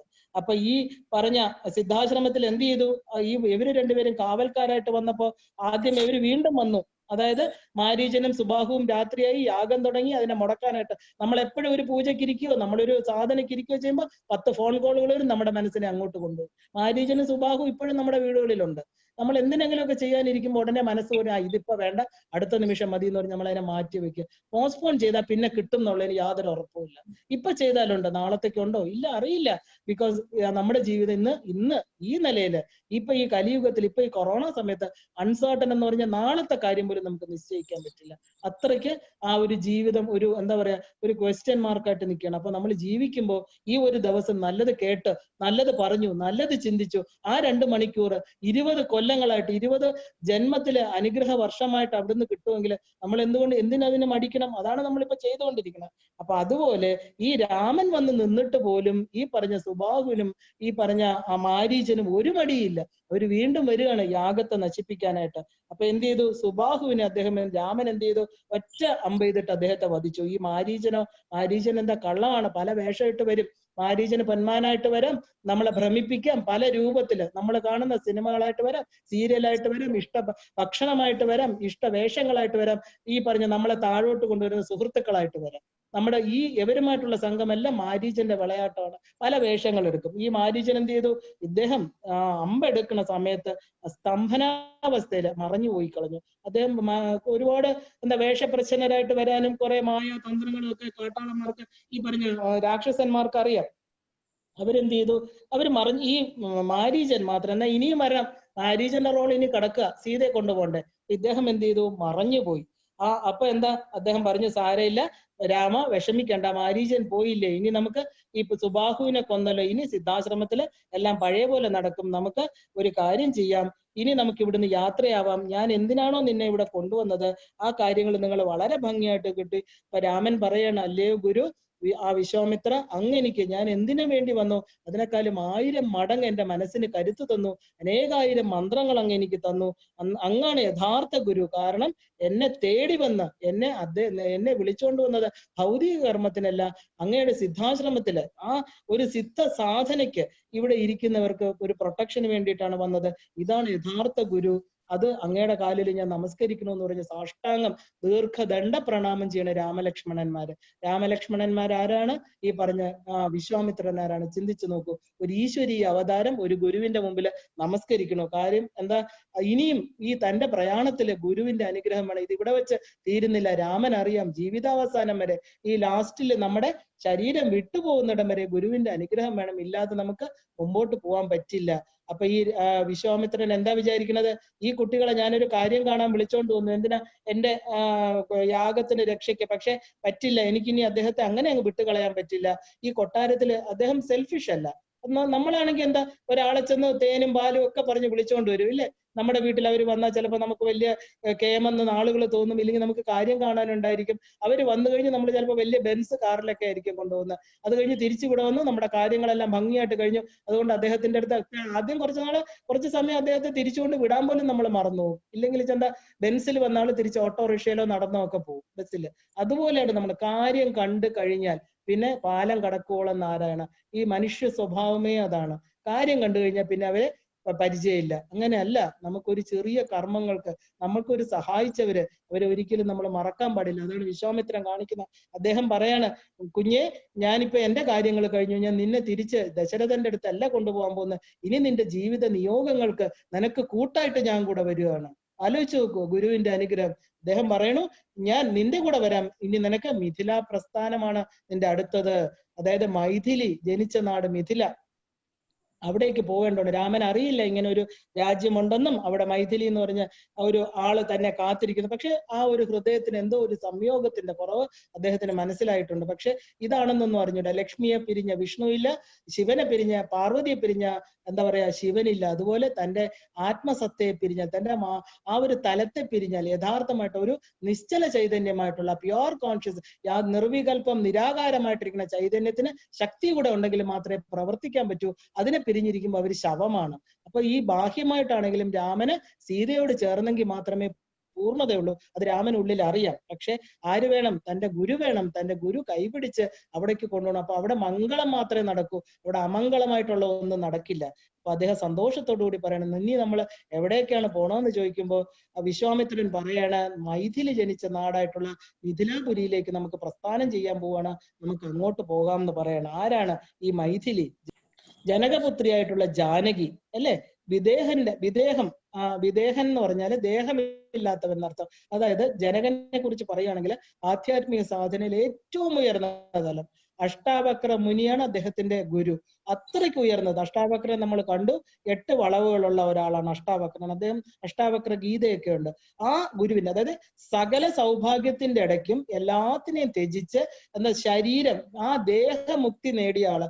അദ്ദേഹം എങ്ങനെയാണ് രാജ്യഭരണത്തിന് ഇരിക്കണമെന്ന് ചോദിച്ചാൽ, ഒരു കാല് വെള്ളത്തിലിട്ടുകൊണ്ടും ഒരു കാല് തീയുടെ മുകളിൽ വെച്ചുകൊണ്ട് ഒരു സ്ത്രീയെ മടിയിൽ ഇരുത്തിക്കൊണ്ട്, അതായത് ഇതൊന്നും തന്നെ പ്രലോഭിപ്പിക്കില്ല, പഞ്ചഭൂതങ്ങളിൽ നിന്ന് വരുന്ന യാതൊരു വിഷമങ്ങളും എനിക്ക് കേൾക്കില്ല, കാരണം പഞ്ചഭൂതമായിട്ടുള്ള ഈ ശരീരത്തെ ഞാൻ ത്യജിച്ചിരിക്കുന്നു, ഞാൻ വിദേഹനാണ്.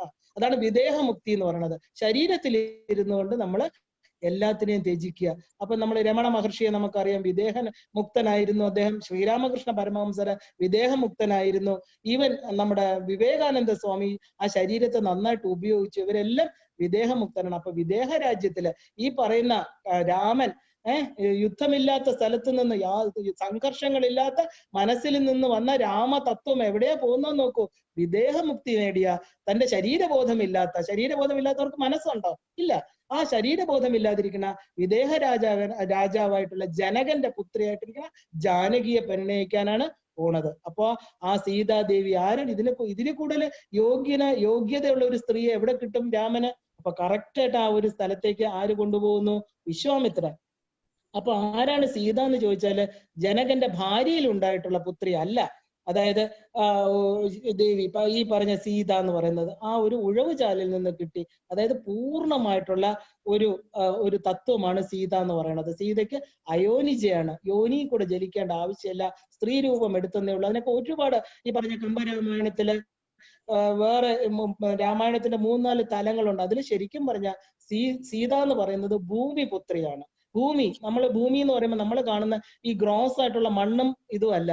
ഭൂമി ദേവി എന്ന് പറഞ്ഞൊരു തത്വമുണ്ട്. അതായത് മഹാവിഷ്ണു പള്ളി കൊണ്ട് കിടക്കുമ്പോൾ ആ വിഷ്ണുവിന്റെ വക്ഷസിലിരിക്കുന്നത് ലക്ഷ്മി ദേവിയും കാലിലിരിക്കുന്നത് ഭൂദേവിയും. ഈ ഭൂദേവിയാണ് നമ്മൾ കാണുന്നത് ഈ പറഞ്ഞ ഹിരണ്യാക്ഷൻ നമ്മുടെ സമുദ്രത്തിന്റെ അടിയിൽ കൊണ്ടുപോയെന്നും അദ്ദേഹം ഈ വിഷ്ണു വരാഹ അവതാരം എടുത്ത് സമുദ്രത്തിൽ താണു ചെന്ന് തന്റെ തേറ്റയില് ഭൂമിയെ മുകളിലോട്ട് കൊണ്ടുവന്നും ആ ഭൂമിക്ക് വിഷ്ണുവിന്റെ വരാഹമൂർത്തിയുടെ തേറ്റ കൊണ്ടിട്ട് ആ ഒരു ഭൂമി ദേവി ഗർഭിണിയായെന്നും അതിൽ നിന്നാണ് നരകാസുരൻ ഉണ്ടായെന്നൊക്കെ ഉള്ള കഥകൾ കേട്ടിട്ടുണ്ട്. ഇതൊക്കെ കഥകളായിട്ട് തന്നെ നിൽക്കട്ടെ.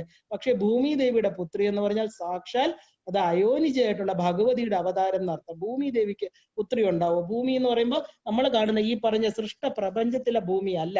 ഈ ഭൂമി എന്ന് പറയുമ്പോൾ ആ മഹാവിഷ്ണുവിന്റെ, അതായത് പ്രപഞ്ചബോധം വരുന്ന ഒരു തത്വം. ഈ ലക്ഷ്മി ദേവി എന്ന് പറഞ്ഞാൽ അദ്ദേഹത്തിന്റെ വക്ഷത്തിലിരിക്കുന്നത് ഐശ്വര്യപൂർണ്ണം. ആരാണോ അദ്ദേഹത്തിന്റെ കാലിന്റെ താഴെ ഈ പാദത്തിൽ നിന്ന് ഈ പറഞ്ഞ ഷഡാധാരങ്ങളെ കടന്ന് വക്ഷത്തിൽ എത്തുന്നത് അവർ അഷ്ടൈശ്വര്യമൂർത്തിയായിട്ടുള്ള ലക്ഷ്മിയായിട്ട് തീരും, വിഷ്ണുവുമായിട്ട് ചേരും.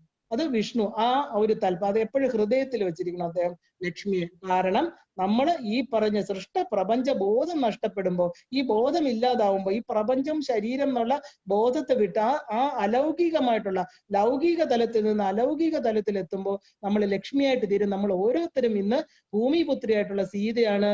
നമുക്ക് യാത്രയുണ്ട്. യാത്ര ചെയ്ത് എവിടെ എത്തണം? ലക്ഷ്മി തലത്തിലേക്ക് എത്തണം. ആ ലക്ഷ്മിയായിട്ട് തീരണം. അതായത് ഐശ്വര്യ സിദ്ധികൾ. ഈ അഷ്ടവൈരികളെ ഇല്ലാതാക്കുമ്പോൾ നമുക്ക് എന്ത് കിട്ടും? അഷ്ടൈശ്വര്യ സിദ്ധി കിട്ടും. അത് നമ്മൾ വിഷ്ണു നമ്മളെ പത്നിയാക്കും. അതായത് ഓരോ ജീവാത്മാവും തന്റെ ലക്ഷ്യമായിട്ടുള്ള പരമാത്മ ചൈതന്യമായിട്ടുള്ള വിഷ്ണു ചൈതന്യമായിട്ട് ചേരും. ഇതാണ് ഇതിന്റെ സിംബോളിക് ആയിട്ടുള്ളത്. അപ്പൊ ഈ സീത എന്ന് പറയുന്നത് ഉഴവുചാലിൽ കിട്ടി എന്ന് പറഞ്ഞാൽ നമ്മുടെ ഫീൽഡ് എന്താ? ഉഴവുചാല്. ചാലെന്ന് പറയുന്ന വയല് ഇല്ലേ? വയല് നമ്മൾ ഉഴുന്ന കണ്ടിട്ടുണ്ട്. ഒരു കലപ്പ വെച്ച് ഉഴും. അവിടെ എന്താ? എന്നിട്ട് നല്ലവണ്ണം ഉഴുത് വെള്ളമൊഴിച്ച് വളമിട്ട് അവിടെ വിത്ത് വിതയ്ക്കും. വിത്ത് വിതയ്ക്കുമ്പോൾ അവിടെ നിന്ന് നമുക്ക് ധാന്യങ്ങൾ കിട്ടും. ആ ധാന്യം കഴിച്ചിട്ട് നമ്മുടെ സ്ഥൂല ശരീരം ഉണ്ടാകും. ഇതോ നമ്മുടെ ഈ വയലേതാ? നമ്മുടെ ശരീരമാകുന്ന വയല്. അതങ്ങോട്ട് ഉഴണം നമ്മൾ. ആ ശരീരമാകുന്ന വയലിൽ എന്തൊക്കെയാ കൊണ്ടുവന്നേക്കുന്നത്? പാപവും പുണ്യവും. 2 സഞ്ചികള്. ഇഷ്ടം പോലെ വിത്തുണ്ട് വിതയ്ക്കാനായിട്ട്. പുണ്യം ഉണ്ടോന്ന് വെച്ചാൽ കുറവും. അതുകൊണ്ടാണല്ലോ മനുഷ്യജന്മം വീണ്ടും എടുത്തത്. പാപങ്ങൾ ഇഷ്ടം പോലെ. ഇത് രണ്ടും വിതച്ച് കൊയ്യണം നമുക്ക്. ഈ വയലില് ഇത് രണ്ടും വിതച്ചിട്ട് നമ്മൾ തീരുമാനിക്കണം എന്ത് വിത്താണ് നമ്മൾ വിതച്ചത്. പാപമാണെങ്കിൽ പാപം കിട്ടും, പുണ്യമാണെങ്കിൽ പുണ്യം കിട്ടും. സംശയമില്ലാത്ത കാര്യമാണ് അല്ലെ? There is an equal and opposite reaction for every action and reaction. ആ ആക്ഷൻ അനുസരിച്ചുള്ള റിയാക്ഷൻ. അതിന് സംശയമില്ലാത്ത കാര്യമാണ്. ഒരു പന്ത് മേളിലോട്ട് എറിഞ്ഞാൽ താഴോട്ട് തന്നെ വരും, ചെവരിൽ എറിഞ്ഞാൽ തിരിച്ചു വരും. അതുപോലെ നമ്മുടെ കർമ്മങ്ങൾക്ക് ഫലമുണ്ട്. അപ്പൊ നമ്മള് ഈ ഭൂമിപുത്രിയായിട്ടിരിക്കുന്ന, ഭൂമിയുടെ തലത്തിൽ നിൽക്കുന്ന സീത എന്ത് ചെയ്തു? മഹാവിഷ്ണുവിന്റെ ഹൃദയഭാഗത്ത് നിന്ന് താഴെ വന്ന് അദ്ദേഹത്തിന്റെ കാലിലെത്തി. കാലിലിരിക്കുക. ശൂദ്രൻ എന്ന് പറഞ്ഞ മഹാവിഷ്ണുവിന്റെ ആ പറഞ്ഞ എന്താ പറയാ വിശ്വദർശനം നോക്കുമ്പോൾ അദ്ദേഹത്തിന്റെ പാദങ്ങളിൽ ഇരിക്കുന്ന ശൂദ്രരാണ്, അദ്ദേഹത്തെ സേവിച്ചു കൊണ്ടിരിക്കുന്നവര്. ഈ ഭൂമി ദേവി, ഈ ലക്ഷ്മി ദേവി തന്നെയാ ഭൂദേവി. എന്തുകൊണ്ട് ഈ ഭൂമി താഴെ വന്നു? ഈ പറഞ്ഞ എന്താ പറയാ അതിൽ നിന്ന് ദേവി ഭൂമിയായപ്പോ പഞ്ചഭൂതങ്ങളാകുന്ന പ്രപഞ്ചബോധമാകുന്ന അഴുക്കുകൾ കയറി ദേവിക്ക്. ആ ദേവി ആ ഭഗവാന്റെ പാദങ്ങളെ പൂജിക്കാനേ പറഞ്ഞിട്ടുള്ളൂ. പാദങ്ങൾ പൂജിച്ചുകൊണ്ടിരിക്കണം. എന്നാൽ അത് ശ്രേഷ്ഠമല്ലേ? തീർച്ചയായിട്ടും അദ്ദേഹത്തിന്റെ ഉള്ളിൽ നിന്ന് വന്ന അതേ ശക്തി തന്നെയാണ്. പക്ഷെ പാദങ്ങളിൽ ഇരിക്കാൻ കാരണം ആ ഒരു ദാസ്യ ജോലി ചെയ്ത് പതുക്കെ പതുക്കെ പതുക്കെ ഈ പറഞ്ഞ ഭൂദേവി എന്ത് ചെയ്യണം? ശ്രീദേവിയായിട്ട് മാറണം. ആ ഒരു പക്ഷത്തിൽ വന്നു ചേർന്ന് വിഷ്ണുവുമായിട്ട് ലയിക്കണം, ഇല്ലേ? അതാണ് ഇത് കാണിക്കുന്നത്. അപ്പൊ സീതയെ നമുക്ക് കിട്ടി.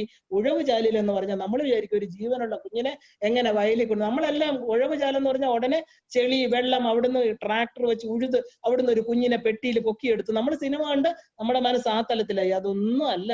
നമ്മുടെ ഉള്ളിലെ ആ ഉഴവുചാല്, നമ്മുടെ ശരീരമാകുന്ന പുണ്യ പാപങ്ങളിൽ മനസ്സാകുന്ന ആ ഒരു സങ്കല്പങ്ങളെ കൊണ്ട് ഉഴുത് മറിച്ച് ഏതാണ് ശരി ഏതാണ് തെറ്റ്, നേതി ഇതല്ല എന്ന് പറഞ്ഞ് സത്യത്തെ കണ്ടെത്തുമ്പോൾ നമ്മൾ എന്ത് ചെയ്യും?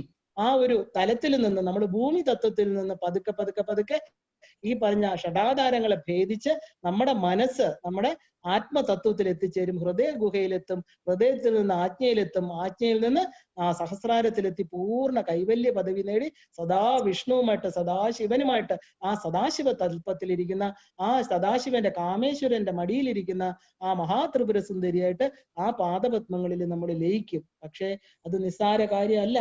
അപ്പൊ ഈ പറഞ്ഞ മിഥില എന്ന് പറയുന്ന സ്ഥലത്ത് ഈ പറഞ്ഞ ദേവിയെ, സീതാദേവിയെ നമുക്ക് ഉഴവുചാലിൽ നിന്ന് കിട്ടിയെന്ന് പറഞ്ഞാല് എന്താ അതിന്റെ അർത്ഥം? അയോനിജയായിട്ടുള്ള, അതായത് ദേവിക്ക് ഏത് രൂപവും എടുക്കുക. സാക്ഷാൽ മഹാലക്ഷ്മിയാണ് സീത. അഷ്ടകന്യകളിൽ ഒരാളാണ്. അതിലൊരാൾക്ക് പെട്ടെന്ന് എന്താ പറയുക ജനിച്ച ഒരു സ്ത്രീയുടെ ഗർഭപാത്രത്തിൽ കൂടെ ജനിക്കാൻ പറ്റില്ല. ആ ഭൂമി കൊടുത്ത സന്തതി, ഭൂമി വിദേഹനായിട്ടിരിക്കുന്ന ശരീരബോധമില്ലാതിരിക്കുന്ന ജനകന് ശരീരത്തിൽ നിന്ന് പുത്രിമാരുണ്ടാവില്ല. അപ്പോ തന്റെ ഇന്ദ്രിയങ്ങളെ ജയിച്ച്, തന്റെ കർമ്മേന്ദ്രിയങ്ങളെയും ജ്ഞാനേന്ദ്രിയങ്ങളെയും ജയിച്ച ജനകന് ഭൂമി കൊടുത്ത ഒരു ഗിഫ്റ്റ് എന്ന് നമ്മൾ കണ്ടാൽ മതി. അതായത് അവിടുന്ന് ആ ഒരു പെട്ടിയിൽ കിട്ടുന്ന ആ ഒരു കുഞ്ഞെന്ന് പറയുമ്പോൾ ഭൂമിപുത്രിയാണ്. ഭൂമി ആണ് സീതാദേവിയുടെ അമ്മ. അങ്ങനെ എന്താ ഇതൊരു ഭഗവതിയാണ്. അപ്പൊ ഈ വിശ്വാമിത്രൻ ഇങ്ങനെയൊക്കെ ഈ കഥകളൊക്കെ പറഞ്ഞു കൊടുക്കുകയാണ്. ആർക്ക്? രാമന്. ഇങ്ങനെ ഒരു സ്ഥലമാണ് നമ്മൾ പോകുന്നത്, അവിടെ വിവാഹം ഉണ്ടെന്നൊന്നും അറിയുന്നില്ല. നമ്മൾ മിഥിലയിലേക്ക് പോണത്. അവിടെ എന്താ പറയുക വിദേഹ രാജാവിന്റെ പുത്രിയുണ്ട്, സീതാദേവിയാണ് എന്നൊക്കെ പറയണു. പിന്നെ പറഞ്ഞു കൊടുക്കണു, രാമ നിന്റെ വംശപാരമ്പര്യം നീ ചിന്തിക്കണം. ഞാനും എന്താ പറയാ കൗശികൻ എന്നുള്ള തലത്തിൽ നിന്ന് വിശ്വാമിത്രനായത് എങ്ങനെയാണ്? ഈ കഥകളൊക്കെ നീ കേൾക്കണം. അതായത് നിന്റെ വംശത്തെ, നിന്റെ കുലത്തെ നീ അറിയണം. കുലത്തിനനുസരിച്ച് നീ പെരുമാറണം. നീ സൂര്യകുല വംശജാതനാണ്, ഞാനും നിന്റെ അതേ കുലത്തിലാണ് ജനിച്ചിരിക്കുന്നത്. പക്ഷെ എന്റെ രാജർഷി, ഞാൻ രാജാവാണെന്നുള്ള പദവി, അതായത് രാജാവിന്റെ സുഖഭോഗങ്ങളെല്ലാം എനിക്ക് മടുത്തിട്ട് എന്റെ രാജാവിന്റെ പദവി ത്യജിച്ചിട്ട് എനിക്ക് ബ്രഹ്മമാണ് വലുത്, ബ്രഹ്മർഷി പദം, അതായത് ബ്രാഹ്മണ്യമാണ് വലുത്, എനിക്ക് ബ്രഹ്മത്തെ അറിയണം എന്ന് വെച്ച് വന്ന ഒരാളാണ് ഞാൻ. നേരത്തെ ആരായിരുന്നു? കൗശികനായിരുന്നു. ഞാൻ എന്റെ ഗായത്രി മന്ത്രത്തിലെ ഗായത്രി ഉപാസനയിലൂടെ ഞാൻ ബ്രഹ്മത്തെ അറിഞ്ഞ് ഞാൻ മന്ത്രദൃഷ്ടാവായിട്ട് ഞാൻ രാജർഷി പദവും പോലും ഉപേക്ഷിച്ചിട്ട് ഞാൻ ആരായി? ബ്രഹ്മർഷിയായി. എന്റെ കുലം നിന്റെ കുലത്തിൽ തന്നെയാണ്, ഞാൻ സൂര്യവംശജനാണ് എന്നൊക്കെ ഇങ്ങനെ എന്താ നമ്മൾ പറയില്ല, നമ്മുടെ അച്ഛന് പണ്ട് എന്റെ അപ്പൂപ്പന് ഒരു ആന ഉണ്ടായിരുന്നു, പണ്ട് വലിയ എന്താ പറയാ കളം ഉണ്ടായിരുന്നു, മെതി ഉണ്ടായിരുന്നു, നമ്മുടെ വീട്ടിൽ ആനകൾ ഉണ്ടായിരുന്നു എന്നൊക്കെ നമ്മുടെ കൊച്ചുമക്കൾക്ക് അവരിങ്ങനെ കണ്ണ് മിഴിച്ച് കേട്ടിരിക്കും. അയ്യോ ഇതൊക്കെ സത്യമാണ്, ഇപ്പൊ ഒന്നും ഇല്ലല്ലോ, യാതൊന്നും ഇല്ല, ഒരു സെറ്റിയും ഒടിഞ്ഞ മേശയൊക്കെയല്ലേ ഉള്ളൂ എന്ന് കുട്ടികൾ ചോദിക്കുമ്പോൾ നമ്മൾ ഇല്ല, ഇത് പണ്ടായിരുന്നു, പണ്ട് എന്റെ അപ്പൂപ്പന്റെ കാലത്ത് ഇതൊക്കെ ഉണ്ടായിരുന്നു എന്ന് നമ്മൾ പറയാറുണ്ട്. അതുപോലെ ഈ പറഞ്ഞ കൗശികൻ രാമനോട് പറയാണ്, നമ്മുടെ പാരമ്പര്യം നീ ഒന്ന് അറിയണം.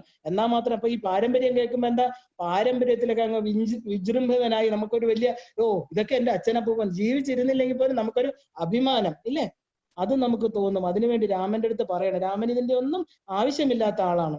അപ്പോ നമ്മൾ ഈ പാരമ്പര്യം പറയുമ്പോൾ നിങ്ങൾ ആലോചിക്കണം, എന്തിനാണ് ഇത് പറയണമെന്ന് വെച്ചാല്, നിങ്ങൾ എങ്ങനെ ഇങ്ങനെയായി, ഞാൻ ഇങ്ങനെ ആയിപ്പോയി എന്ന് പറയുമ്പോൾ നിങ്ങൾ എങ്ങനെ ഇങ്ങനെ ആയത്, എന്ത് കാരണം കൊണ്ടാ? അപ്പൊ നമ്മുടെ അച്ഛനമ്മമാരുടെ കുറ്റം, ഇല്ലെങ്കിൽ അപ്പൂപ്പന്മാരുടെ കുറ്റമാണോ, പിതൃക്കളുടെ കുറ്റമാണോ, ആരുടെ കുറ്റം കൊണ്ടാണ് നീ ഇങ്ങനെ ആയത്? അപ്പൊ തിരിച്ച് ഹൃദയത്തിലോട്ട് ആ ചൂണ്ടുവിരൽ കൊണ്ടുവന്നിട്ടുണ്ട്, ഞാൻ ഇങ്ങനെ ആയത് എന്റെ കർമ്മങ്ങൾ കൊണ്ട്. ആ കർമ്മത്തെ എന്ത് ചെയ്യണം? നന്നാക്കണം. അതിന് എന്ത് തടസ്സം വന്നാലും, എത്ര താഴേക്കിടയിൽ ജനിച്ചാലും പല തടസ്സങ്ങളെ തരണം ചെയ്തേ ഉയർന്ന സ്ഥാനത്ത് എത്താൻ പറ്റൂ. അവ എല്ലാവരും ഇന്ന് ലോകത്ത് നോക്കുകയാണെങ്കിൽ നീ അത് കണ്ടുപഠിക്കണം. ഈ ലോകത്ത് പ്രയത്നമില്ലാതെ ഉയർന്നതായിട്ട് ആരുമില്ല. നിത്യപ്രയത്നം, നല്ല പ്രയത്നമുണ്ട്. നമ്മൾ ഏത് ഭൗതികമായിട്ട് മെറ്റീരിയൽ ബെനിഫിറ്റിനും ഇരുട്ട് രാപ്പകല് ജോലി ചെയ്യുന്ന ഒരാള് ഒരുപാട് കാര്യങ്ങൾ നേടിയെടുക്കും. അതിൽ അസൂയപ്പെട്ടിട്ട് കാര്യമില്ല. അതുപോലെ തന്നെ ആധ്യാത്മിക തലത്തിൽ നിരന്തരം തന്റെ എല്ലാ സുഖങ്ങളെയും ത്യജിച്ചിട്ട് തന്റെ ആത്മസാധനയിൽ മുഴുകിയിരിക്കുന്ന ആള് പല സിദ്ധികളും നേടിയെടുത്തെന്നിരിക്കും. അതിന് നിസ്സാരമായിട്ട് കുറുക്കു വഴികളെ കണ്ടെത്തി അത് നേടാൻ നമുക്ക് പറ്റില്ല. അതൊരു പ്രത്യേകമായിട്ടുള്ള ഒരു എന്താ പറയുക കർമ്മമാണ്. അതിന് നിനക്ക് നല്ല മനസാന്നിധ്യം വേണം. അതാണ് ശരിക്കും വിശ്വാമിത്രൻ. കൗശികനിൽ നിന്ന് ഞാൻ ഈ വിശ്വാമിത്രനാവാൻ കാരണം 1-2 ദിവസത്തെ സാധനയല്ല, വർഷങ്ങളുടെ ജപവും തപസ്സുമാണെന്ന് പറഞ്ഞു കൊടുക്കുകയാണ്. അപ്പൊ ഒരു പ്രത്യേക എന്താ പറയാ ആ പ്രയത്നത്തെ കുറിച്ചും തന്റെ പൂർവികരെ കുറിച്ചും എല്ലാം പറഞ്ഞിട്ട് രാമന് ഒരു ഉത്തേജനം ഉണ്ടാക്കി കൊടുക്കണം. അതിലാണ് നമ്മൾ ഏറ്റവും വലിയ പ്രധാനപ്പെട്ട സാധകന്റെ തലത്തിൽ വരുമ്പോൾ ഗംഗ എങ്ങനെ ഹിമവാന്റെ പുത്രിയായി എന്ന് പറയുന്നത്. ഗംഗ ഹിമവാന്റെ പുത്രി ആയതും കൂടെ പറഞ്ഞതിന് ശേഷം നമുക്കിന്ന് നിർത്താം. അതായത് നമുക്കറിയാം ഏത് ഗംഗാ സ്നാനം എന്ന് പറയാറുണ്ട്, ഗംഗ പുണ്യവതിയാണെന്ന് പറയാറുണ്ട്, ഗംഗ ജലമാക്കാറുണ്ട്. നമ്മുടെ വീട്ടിലിരിക്കുന്ന തീർത്ഥത്തിൽ പോലും നമ്മൾ ഗംഗയെ ചെയ്വ യമുനെ ചെയ്വ ഗോദാവരി സരസ്വതി നർമ്മദേ സിന്ധു കാവേരി ജലേസ്മിൻ സന്നിധം ഗുരു എന്ന് പറയുമ്പോൾ നമ്മൾ പറയും അത് ഗംഗാജലമായിട്ട് തീരുന്നത്. എന്താ കാരണം? ഈ നദികളുടെ ആ പവിത്രത നമ്മൾ ജലത്തിലോട്ട് ആവാഹിച്ച് നമ്മുടെ കിണ്ടിയിലിരിക്കുന്ന ജലം അതായിത്തീരട്ടെ. സങ്കല്പമാണ് ഗംഗ. അത് പവിത്രമായിട്ടുള്ള ഒരു സങ്കല്പത്തെ കൊണ്ടുവരുമ്പോൾ ജലസ്രോതസ്സുകളെല്ലാം ഭൂമിയിൽ ഒന്ന് തന്നെ. എന്താണ് ഗംഗ ഹിമവാന്റെ പുത്രിയാവാൻ കാരണം? ഗംഗയെ കുറിച്ച് നമ്മളിപ്പോ നവാവരണ പൂജയില് ശരിക്കും ദേവിയുടെ അവതാരമായിട്ടാണ് ഗംഗയെ കാണുന്നത്. ഓം ഹ്രീം ഗംഗായൈ വിശ്വമുഖ്യേ ശിവാമൃതായൈ നാരായണ്യേ നമോ നമ. ഇങ്ങനെയാ ദേവിയെ നമ്മൾ ആവാഹിക്കുന്നത്. അപ്പൊ ഗംഗയെ നമുക്കൊരു വെള്ളമായിട്ട് കാണാൻ പറ്റൂ. ദേവിയുടെ ഒരു പവിത്രതയാർന്ന മുഖം. ആ ഗംഗ നമ്മളെല്ലാം പിതൃക്കൾക്ക് നമ്മൾ തർപ്പണം കൊടുക്കണം ജലം കൊണ്ടാണ്. ജലമില്ലെങ്കിൽ മനുഷ്യന് ഈ ഭൂമിയിൽ ജീവിക്കാൻ പറ്റില്ല. മനുഷ്യ ശരീരത്തിൽ 72% ജലമാണ്. അപ്പൊ ആ ജലത്തിന് ശുദ്ധമല്ലെങ്കിൽ മനുഷ്യ ശരീരം ശുദ്ധമാവില്ല. നമ്മുടെ ഈ ജ്ഞാനഗംഗ എന്ന് പറയും. അറിവ് ശുദ്ധമല്ലെങ്കിൽ നമ്മുടെ മനസ്സും ശുദ്ധമാവില്ല. ശരീരവും ശുദ്ധമാവണം, മനസ്സും ശുദ്ധമാവണം. ഇതിനെന്ത് വേണം? ജലത്തില് ഗംഗയെ കൊണ്ടുവരണം, ആ ജ്ഞാനത്തില് ഗംഗയെ കൊണ്ടുവരണം. ഈ ഗംഗ അങ്ങോട്ടും ഇങ്ങോട്ടും തിരിച്ചിട്ട് നോക്കൂ. ഗംഗയെ തിരിച്ചിട്ടാലും ഗംഗ തന്നെ, തിരിച്ചിട്ടാലും മറിച്ചിട്ടാലും ഗംഗയെ മാറ്റാൻ പറ്റില്ല. ബിക്കോസ് അത് എവിടെ നിന്നാണ് ഉണ്ടായിരിക്കുന്നത്? ഹിമവാന്റെ ശിരസിൽ നിന്ന്. അത് ഇരിക്കുന്നത് എവിടെയാണ്? ആ ശിവന്റെ ജടാചൂടത്തില്. അദ്ദേഹത്തിന്റെ ആ ജടയിലാണ് ഗംഗ ഇരിക്കുന്നത്. അതുകൊണ്ടാണ് നമ്മൾ ശിവഗംഗ എന്ന് പറയുന്നത്. അതിന്റെ മഹത്വം മഹത്വമാണ് അത് കൂടുന്നത്. അതായത് ഒരു ജലാശയം എന്നുള്ള ഒരു ഇത് എടുക്കുകയാണെങ്കിൽ നമ്മുടെ മനസ്സ് ലിമിറ്റഡ് ആയി പോകും. നമ്മൾ ആ നോർത്ത് ഇന്ത്യയിലെ ഗംഗ നമ്മൾ ഇവിടെ കുളിച്ചാല് അഴുക്ക് പിടിച്ച ഈ തീർത്ഥ കുളത്തിൽ ചെന്ന് കുളിച്ചിട്ട് ഗംഗയാണെന്ന് അയ്യോ എനിക്ക് പറ്റില്ല. എന്തെങ്കിലും ഒരിക്കൽ ഗംഗയെ പോണം, അവിടെ ചെന്ന് പിതൃതർപ്പണം ചെയ്യണം, ഗയയിൽ പോണം, അവിടെ ചെന്നിട്ട് പിതൃക്കൾക്ക് മോക്ഷം കൊടുത്ത് വിഷ്ണു പാദത്തിൽ ലയിപ്പിക്കണം, പിന്നെ എനിക്ക് ഇടുകയേ വേണ്ട. ഈ സങ്കല്പങ്ങളൊക്കെ വളരെ വളരെ ലിമിറ്റഡ് ആയിട്ടുള്ള ശരീരത്തിൽ നിൽക്കുന്ന വെറും അജ്ഞതയുടെ കണക്കാണ് നമ്മൾ പറയുന്നത്. ആ പറയുന്ന നോർത്ത് ഇന്ത്യയിലെ ഗംഗയും സിന്ധുവും കാവേരിയും നമ്മുടെ പെരിയാറും ഏത് നദികൾ എടുത്ത് നോക്കിയാലും നദികളെല്ലാം തന്നെ ശുദ്ധമായിട്ട് അതിന്റെ ഉത്ഭവ സ്ഥാനം ശുദ്ധമാണ്. അത് ഒഴുകി വരുമ്പോ അതിനകത്ത് മനുഷ്യര് മാലിന്യങ്ങൾ ചേർത്ത് നോക്കൂ. ഏത് കല്ലിന്റെ പുറത്തുകൂടെയും ഏത് പാറക്കെട്ടുകളുടെ പുറത്തുകൂടെയും അതിങ്ങനെ ഒഴുകി സന്തോഷത്തോടെ പൊട്ടിച്ചിരിച്ചുകൊണ്ട് അതിങ്ങനെ ആ ഒഴുകി വരുമ്പോ എന്തൊരു ഭംഗിയാണ് അതിന് ആ പ്രകൃതി കൊടുത്തിരിക്കുന്ന ആ ഒരു ഭംഗി. ഒരു കൊച്ചരുവിയെ നോക്കൂ, കല്ലുകളിൽ കൂടെയാണ്. നമുക്ക് കല്ല് പുച്ഛമായിരിക്കാം, ബിക്കോസ് അത് അഴുക്ക് പിടിച്ചാണ് നമ്മൾ പറയും. കുഞ്ഞുങ്ങളെ ചെരുപ്പിടാതെ നടക്കില്ല. കല്ലെന്ന് പറഞ്ഞാൽ ശുദ്ധമാക്കുക. ഈ ജലത്തിലെ പഞ്ചഭൂതങ്ങളില് ജലത്തിനെ ശുദ്ധമാക്കുന്ന കല്ലുകളാണ്. ആ കല്ലുകളിൽ കൂടെ തട്ടി ഒഴുകി അതിങ്ങനെ അഴുക്ക് പിടിച്ചതെല്ലാം ശുദ്ധമായി തെളിഞ്ഞ് ആ ഗംഗ ഒഴുകുന്നു, ആ വെള്ളം ഒഴുകുന്നു. അപ്പൊ ഈ സങ്കല്പമാണ് ഈ ജലത്തിനെ ശുദ്ധവും അശുദ്ധവുമാക്കുന്നത്. മനുഷ്യനാണ് ഈ പറഞ്ഞ ബാഹ്യ ഗംഗയെ അഴുക്ക് പിടിച്ച സാധനങ്ങളും പ്ലാസ്റ്റിക്കും കൊണ്ടെറിഞ്ഞ് ശവശരീരങ്ങളെ ഒഴുക്കി ആ ഗംഗയെ ഇല്ലാതാക്കുന്നത്. പക്ഷെ നമുക്ക് നമ്മുടെ ഉള്ളിലെ ജ്ഞാനഗംഗയെ പ്രകാശിപ്പിക്കുകയാണെങ്കിൽ നമുക്കതിനെ മനസ്സിലായി കഴിഞ്ഞാല് ഈ പറഞ്ഞ ശുദ്ധ അശുദ്ധങ്ങൾ എന്താണ്? നമ്മുടെ വെറും ചിന്തകളാണെന്ന് മനസ്സിലാക്കും. അതുകൊണ്ടാണ് നമ്മൾ പൂജയ്ക്ക് ദേവിയുടെ ഗംഗാ സഹസ്രനാമം വരെയുണ്ട്. സാക്ഷാൽ ത്രിപുരസുന്ദരിയുടെ 10 ഭാവങ്ങളിൽ ഒന്നാണ് ഗംഗ, ഗായത്രി എല്ലാം. അപ്പൊ ഈ ഗായത്രി മന്ത്രം ദേവിയാണ്, ഈ ഗംഗ ദേവിയാണ്. അപ്പൊ ദേവി അല്ലാത്തതൊന്നും ഈ പ്രകൃതിയിലില്ല. അപ്പൊ എന്താ ഗംഗ? ശുദ്ധമാക്കുന്നത് എന്തോ, പവിത്രമായ ജ്ഞാനം എന്തോ, പവിത്രമായ ജലം, നമ്മുടെ ശരീരത്തെ പുഷ്ടിപ്പെടുത്തുന്ന ആഹാരം. അതായത് 72% ജലമാണെങ്കിൽ നമ്മളൊന്ന് വെള്ളത്തിൽ തൊട്ട് ഇത് ജപിച്ചിട്ട് കുടിക്കണം. ഈ ശരീരത്തിലിരിക്കുന്ന ജലം, നമുക്ക് ഈ പറഞ്ഞ വൈറസുകളും ഈ പറഞ്ഞ നമ്മൾ കാണാൻ പറ്റാത്ത പല രോഗങ്ങളും ജലത്തിൽ കൂടെ വരുന്നതില്ല. ഡിസെൻട്രി മുതലായതെല്ലാം വായുവിൽ കൂടെ. പഞ്ചഭൂതങ്ങളാണ് നമ്മുടെ ശരീരത്തിനെ പൊല്യൂട്ട് ചെയ്യുന്നത്. അതിനെയൊക്കെ ശുദ്ധമായിട്ട് ഇൻഹെയിൽ ചെയ്യുമ്പോൾ മന്ത്രം എടുക്കുക, ജലമെടുക്കുമ്പോൾ മന്ത്രം ജപിക്കുക. ആ മനനാൽ ത്രായതെ, മനസ്സിന്റെ ത്രാണനം കൊണ്ട് ഈ പറഞ്ഞ ബാഹ്യമായിട്ടുള്ള വൈറസുകളാവട്ടെ, ഈ എന്ത് പ്രാണികളാവട്ടെ, നമുക്ക് ശരീരത്തിന് ഇമ്മ്യൂണിറ്റി നമ്മൾ ഉണ്ടാക്കണം, നമ്മുടെ മനസ്സുകൊണ്ടുണ്ടാക്കണം. ഈ സ്ഥൂല ശരീരം മനസ്സിനെ ആശ്രയിച്ചാണ് നിൽക്കുന്നത്. മനസ്സെപ്പോ പതിച്ചാലോ ശരീരം വീഴും. നമ്മൾ എത്ര ശക്തിമാനാവട്ടെ, പെട്ടെന്ന് ഒരു ആഘാതം വന്നു, പെട്ടെന്ന് ഒരു ന്യൂസ് വന്നു, നിങ്ങളുടെ മകള് മരിച്ചുപോയി, ഇല്ലെ പെട്ടെന്ന് നമ്മൾ ഡിപ്പെൻഡന്റ് ആയിട്ട് നിങ്ങളുടെ ഭർത്താവ് മരിച്ചുപോയി, എന്താ നല്ല ആരോഗ്യത്തോട് നിൽക്കുന്ന ഒരു മനുഷ്യൻ അതാ വെട്ടിയിട്ട തടി പോലെ താഴെ വീഴും. കാരണം എന്താ? ഇതിനെ താങ്ങി നിർത്തിയത് എന്താ? ഈ ശരീരത്തിന്, ഈ സ്ഥൂല ശരീരത്തെ താങ്ങി നിർത്തിയത് നമ്മുടെ മനസ്സാണ്. മനസ്സ് ദുഃഖം വന്നു, മനസ്സ് പതിച്ചുപോയി, ശരീരം പതിച്ചു. അപ്പൊ ശരീരത്തിനെ പൊക്കി നിർത്തുന്നതും ശരീരത്തിനെ നടത്തുന്നതും ആ ഇച്ഛാശക്തിയാണ്. ആ ഇച്ഛാശക്തി എന്ന് പറയുന്ന ജ്ഞാനശക്തിയാണ്. അതിൽ നിന്ന് എന്ത് ചെയ്യണം? അവിടെ നിന്നാണ് നമുക്ക് ക്രിയാശക്തി വരുന്നത്. ഈ 3 ശക്തികളും പരസ്പരം നമ്മുടെ ശരീരത്തിൽ ബന്ധിച്ചിരുന്നാൽ മാത്രമേ നമുക്ക് നല്ലൊരു കർമ്മങ്ങൾ, നല്ല ആ സത്കർമ്മങ്ങൾ ചെയ്ത് നമുക്ക് ആ സത്തിനെ അറിയാൻ പറ്റുള്ളൂ. അപ്പൊ നമ്മൾ എന്താ, ഈ ഗംഗയുടെ ഒരു മഹത്വം അറിയണം. നമ്മൾ പൂജയ്ക്ക് എടുക്കുമ്പോൾ ഈ ഏത് പൂജയ്ക്കും സാധാരണ ഒരു പഞ്ചോപചാരത്തിന് പോലും നമ്മൾ ജലം കൊണ്ടുവച്ചിട്ട്, അതായത് പൈപ്പിൽ നിന്ന് വരുന്ന വെള്ളം, ടാങ്കിൽ നിന്ന് വരുന്ന വെള്ളം, കെട്ടിക്കിടത്തി PWD തരുന്ന വെള്ളം എല്ലാം കെട്ടിക്കിടക്കുന്ന ആ ഒരു, അതായത് ശുദ്ധി, സ്ഥലശുദ്ധി അതിന് കുറവാണ്. വെച്ചാൽ നമുക്ക് എങ്ങനെയാണ് വരണം? അവര് എന്താ പറയാ, ബ്ലീച്ചിങ് പൗഡർ മാലോ ഒക്കെ ഇട്ടായിരിക്കും വായിക്കുന്നത്. എന്നാലും ജലത്തിൽ ഒരുപാട് സൂക്ഷ്മ ജീവികളുണ്ട്. സൂക്ഷ്മം എന്ന് പറഞ്ഞാൽ ഈ ജലത്തിനെ ചത്ത ജലം, ജീവിച്ച ജലം എന്നൊക്കെ നമ്മൾ പറയാറുണ്ട്. എന്താ ചത്ത ജലം? നമ്മൾ അതിനെ തിളപ്പിച്ച് അതിന്റെ ഈ പറഞ്ഞ വിമുക്തമാക്കുമ്പോൾ അതിന് പിന്നെ യാതൊരു പവറും ഇല്ല. ആ ജലത്തിന് നമുക്കൊന്നും ചെയ്യാൻ പറ്റില്ല. അത് ചത്തതാണ്. അത് ശരീരത്തിൽ വെറുതെ കുടിക്കാന്നുള്ളതേ ഉള്ളൂ. പക്ഷെ ജലം ഒരിക്കലും തിളപ്പിക്കാതെ, ഒരു കിണറ്റിൽ നിന്ന് എടുക്കുന്ന വെള്ളം, ഇല്ലെങ്കിൽ ശുദ്ധമായിട്ട് നമ്മൾ എന്താ പൈപ്പിൽ നിന്ന് വരുന്ന, എനിക്ക് അറിയില്ല എന്താന്ന് വെച്ചാൽ, അത് ഇതൊക്കെ ഇട്ട് വരുന്നുണ്ട്. സാധാരണ നമ്മുടെ ഋഷിമുനിമാര് പറയുന്നത് ജലം ശുദ്ധമായിട്ട്, അരുവിയിൽ നിന്ന് വരുന്നത് ശുദ്ധമായിട്ട്, ഈ മണ്ണിൽ കൂടെ അത് ഊറ്റ് വന്നിട്ട് കിണറിൽ നിന്ന് വരുന്ന ജലം, ഇതൊക്കെ പരമശുദ്ധമായിട്ടുള്ള വെള്ളമാണ്. അതിനെ വീണ്ടും നമ്മുടെ ഭഗവതിക്ക് കൊടുക്കുമ്പോൾ അതിനെ വീണ്ടും ഒന്നും കൂടെ ശുദ്ധമാക്കുന്നത് എന്താ? അതിനകത്തൊരു തുളസി ഇല ഇടും. തുളസി ശുദ്ധത്തിന്റെ പ്രതീകം. അവിടെ നമ്മൾ കൈവച്ച്, നമ്മുടെ മോതിര വിരൽ വെച്ച് ജപിക്കണം. എന്താ? അമ്മ, ഞാനിത് അമ്മയുടെ ഒരു പ്രതിരൂപമായിട്ട് ഗംഗയെ ഞാനിവിടെ ആവാഹിക്കുകയാണ്. ഗംഗ എന്ന് പറഞ്ഞാൽ പവിത്രതയാണ്, പുണ്യമാണ്. ഗംഗയെ ചൈവ യമുനയെ ചൈവ എന്ന് പറഞ്ഞ് നമ്മൾ ഗംഗാ തീർത്ഥത്തെ, സാധാരണ ജലം എങ്ങനെയാണ് തീർത്ഥാവണമെന്ന് ചോദിച്ചാൽ മന്ത്രം കൊണ്ട്. ചുമ്മാ വെള്ളം എടുത്ത് ഗ്ലാസ്സിൽ വെച്ചുകൊണ്ട് അത് തീർത്ഥാവില്ല. നമ്മളെന്താ പൂജാമുറി കൊണ്ട് സാധാ വെള്ളം അല്ലെ നമ്മൾ കുടിക്കുന്ന വെള്ളം തന്നെയല്ലേ പൂജാമുറി കൊണ്ടുപോകണം. അവിടെ നിന്ന് തിരിച്ചു വരുമ്പോൾ നമ്മൾ പറയുന്നത് തീർത്ഥമാണെന്ന്. കാരണം എന്താ? അവിടെ ഈശ്വരന്റെ സാന്നിധ്യം, ഈശ്വരന്റെ മന്ത്രത്തിന്റെ പ്രതീകമായിട്ട് നമ്മൾ ജലത്തെ ശുദ്ധീകരിക്കണം. ആ ശുദ്ധമാണ് നമുക്ക് ശുദ്ധമായ ഒരു മനസ്സ് പ്രദാനം ചെയ്യണമെങ്കിൽ ഈ ശരീരത്തിലെ, ഈ സ്ഥൂല ശരീരത്തിലെ ജലസ്രോതസ്സുകൾ, അതായത് ഈ പറഞ്ഞ രക്തം, മാംസം എല്ലാം വെള്ളമുണ്ട് ഇതിനകത്ത്, ഇതൊക്കെ ശുദ്ധമാവണം. ഈ ബാക്ടീരിയകളൊക്കെ ഇല്ലാതാവണം. ഈ ജലം കുടിക്കുമ്പോൾ നമ്മുടെ ഈ സ്ഥൂല ശരീരം ശുദ്ധമാവണു. മനസ്സ് അറിവ് കൊണ്ട്, അജ്ഞാനം പതുക്കെ വിട്ടുപോയിട്ട് നമ്മുടെ മനസ്സ് ജ്ഞാനഗംഗ കൊണ്ട് ശുദ്ധമാവണു. അപ്പൊ ഈ ഗംഗ എന്ന് പറയുന്നത് യോഗശാസ്ത്രത്തിൽ പറയുകയാണെങ്കിൽ സുഷുമ്നയുടെ വലതുവശത്തുള്ള നാഡി, സൂര്യനാഡിയായിട്ടുള്ള പിങ്കളയാണ് നമ്മൾ എന്താ പറയണത്? ഗംഗ. അതുകൊണ്ടാണ് ഗംഗയ്ക്ക് ഇത്ര പ്രാധാന്യം. സൂര്യനാഡിയാണ് ഗംഗ. സൂര്യവംശത്തിലാണ് ജാതനായിട്ടിരിക്കുന്ന രാമൻ. സൂര്യവംശത്തിന്റെ ഒരു ഗുരുവായിട്ടിരിക്കുന്ന വിശ്വാമിത്രൻ പറഞ്ഞു കൊടുക്കുന്നു എന്താണ്? ഇതാണ് ഏറ്റവും ഉയർന്ന അറിവ്, ഏറ്റവും ഉയർന്ന ജ്ഞാനം. നമ്മൾ ബാക്കിയുള്ളവർ പറയുന്ന അല്ല കേൾക്കേണ്ട. ഈ ഗുരുക്കന്മാര്, രാമൻ ആരാ കൊടുക്കുന്ന? റിസീവ് ചെയ്യുന്ന ആളാണ്, കൊടുക്കുന്ന ആരാണ്? രണ്ടും തുല്യത്തിന് തുല്യം നിൽക്കുന്ന ഒരേ വംശജര്. അദ്ദേഹം പറയുന്നു, ആരാണ് ഈ ഗംഗ? നീ മനസ്സിലാക്കൂ രാമ. യോഗശാസ്ത്രത്തിലെ യോഗം എന്ന് പറഞ്ഞാല് തന്റെ യുജ്യതേ ഇത് യോഗം, തന്റെ ജീവാത്മാവിനെ പരമാത്മാവിൽ എത്തിക്കാനുള്ള സാധനാ മാർഗത്തില്, ആ യോഗ മാർഗത്തില് ഈ പറഞ്ഞ ഗംഗ ആരാണ്? അതായത് സുഷുമ്ന നാഡിയുടെ, നമ്മുടെ നട്ടല് മേരുദണ്ഡത്തിന്റെ വലതുവശത്തിരിക്കുന്ന ഈ പറഞ്ഞ സൂര്യനാഡിയാണ് ഗംഗ.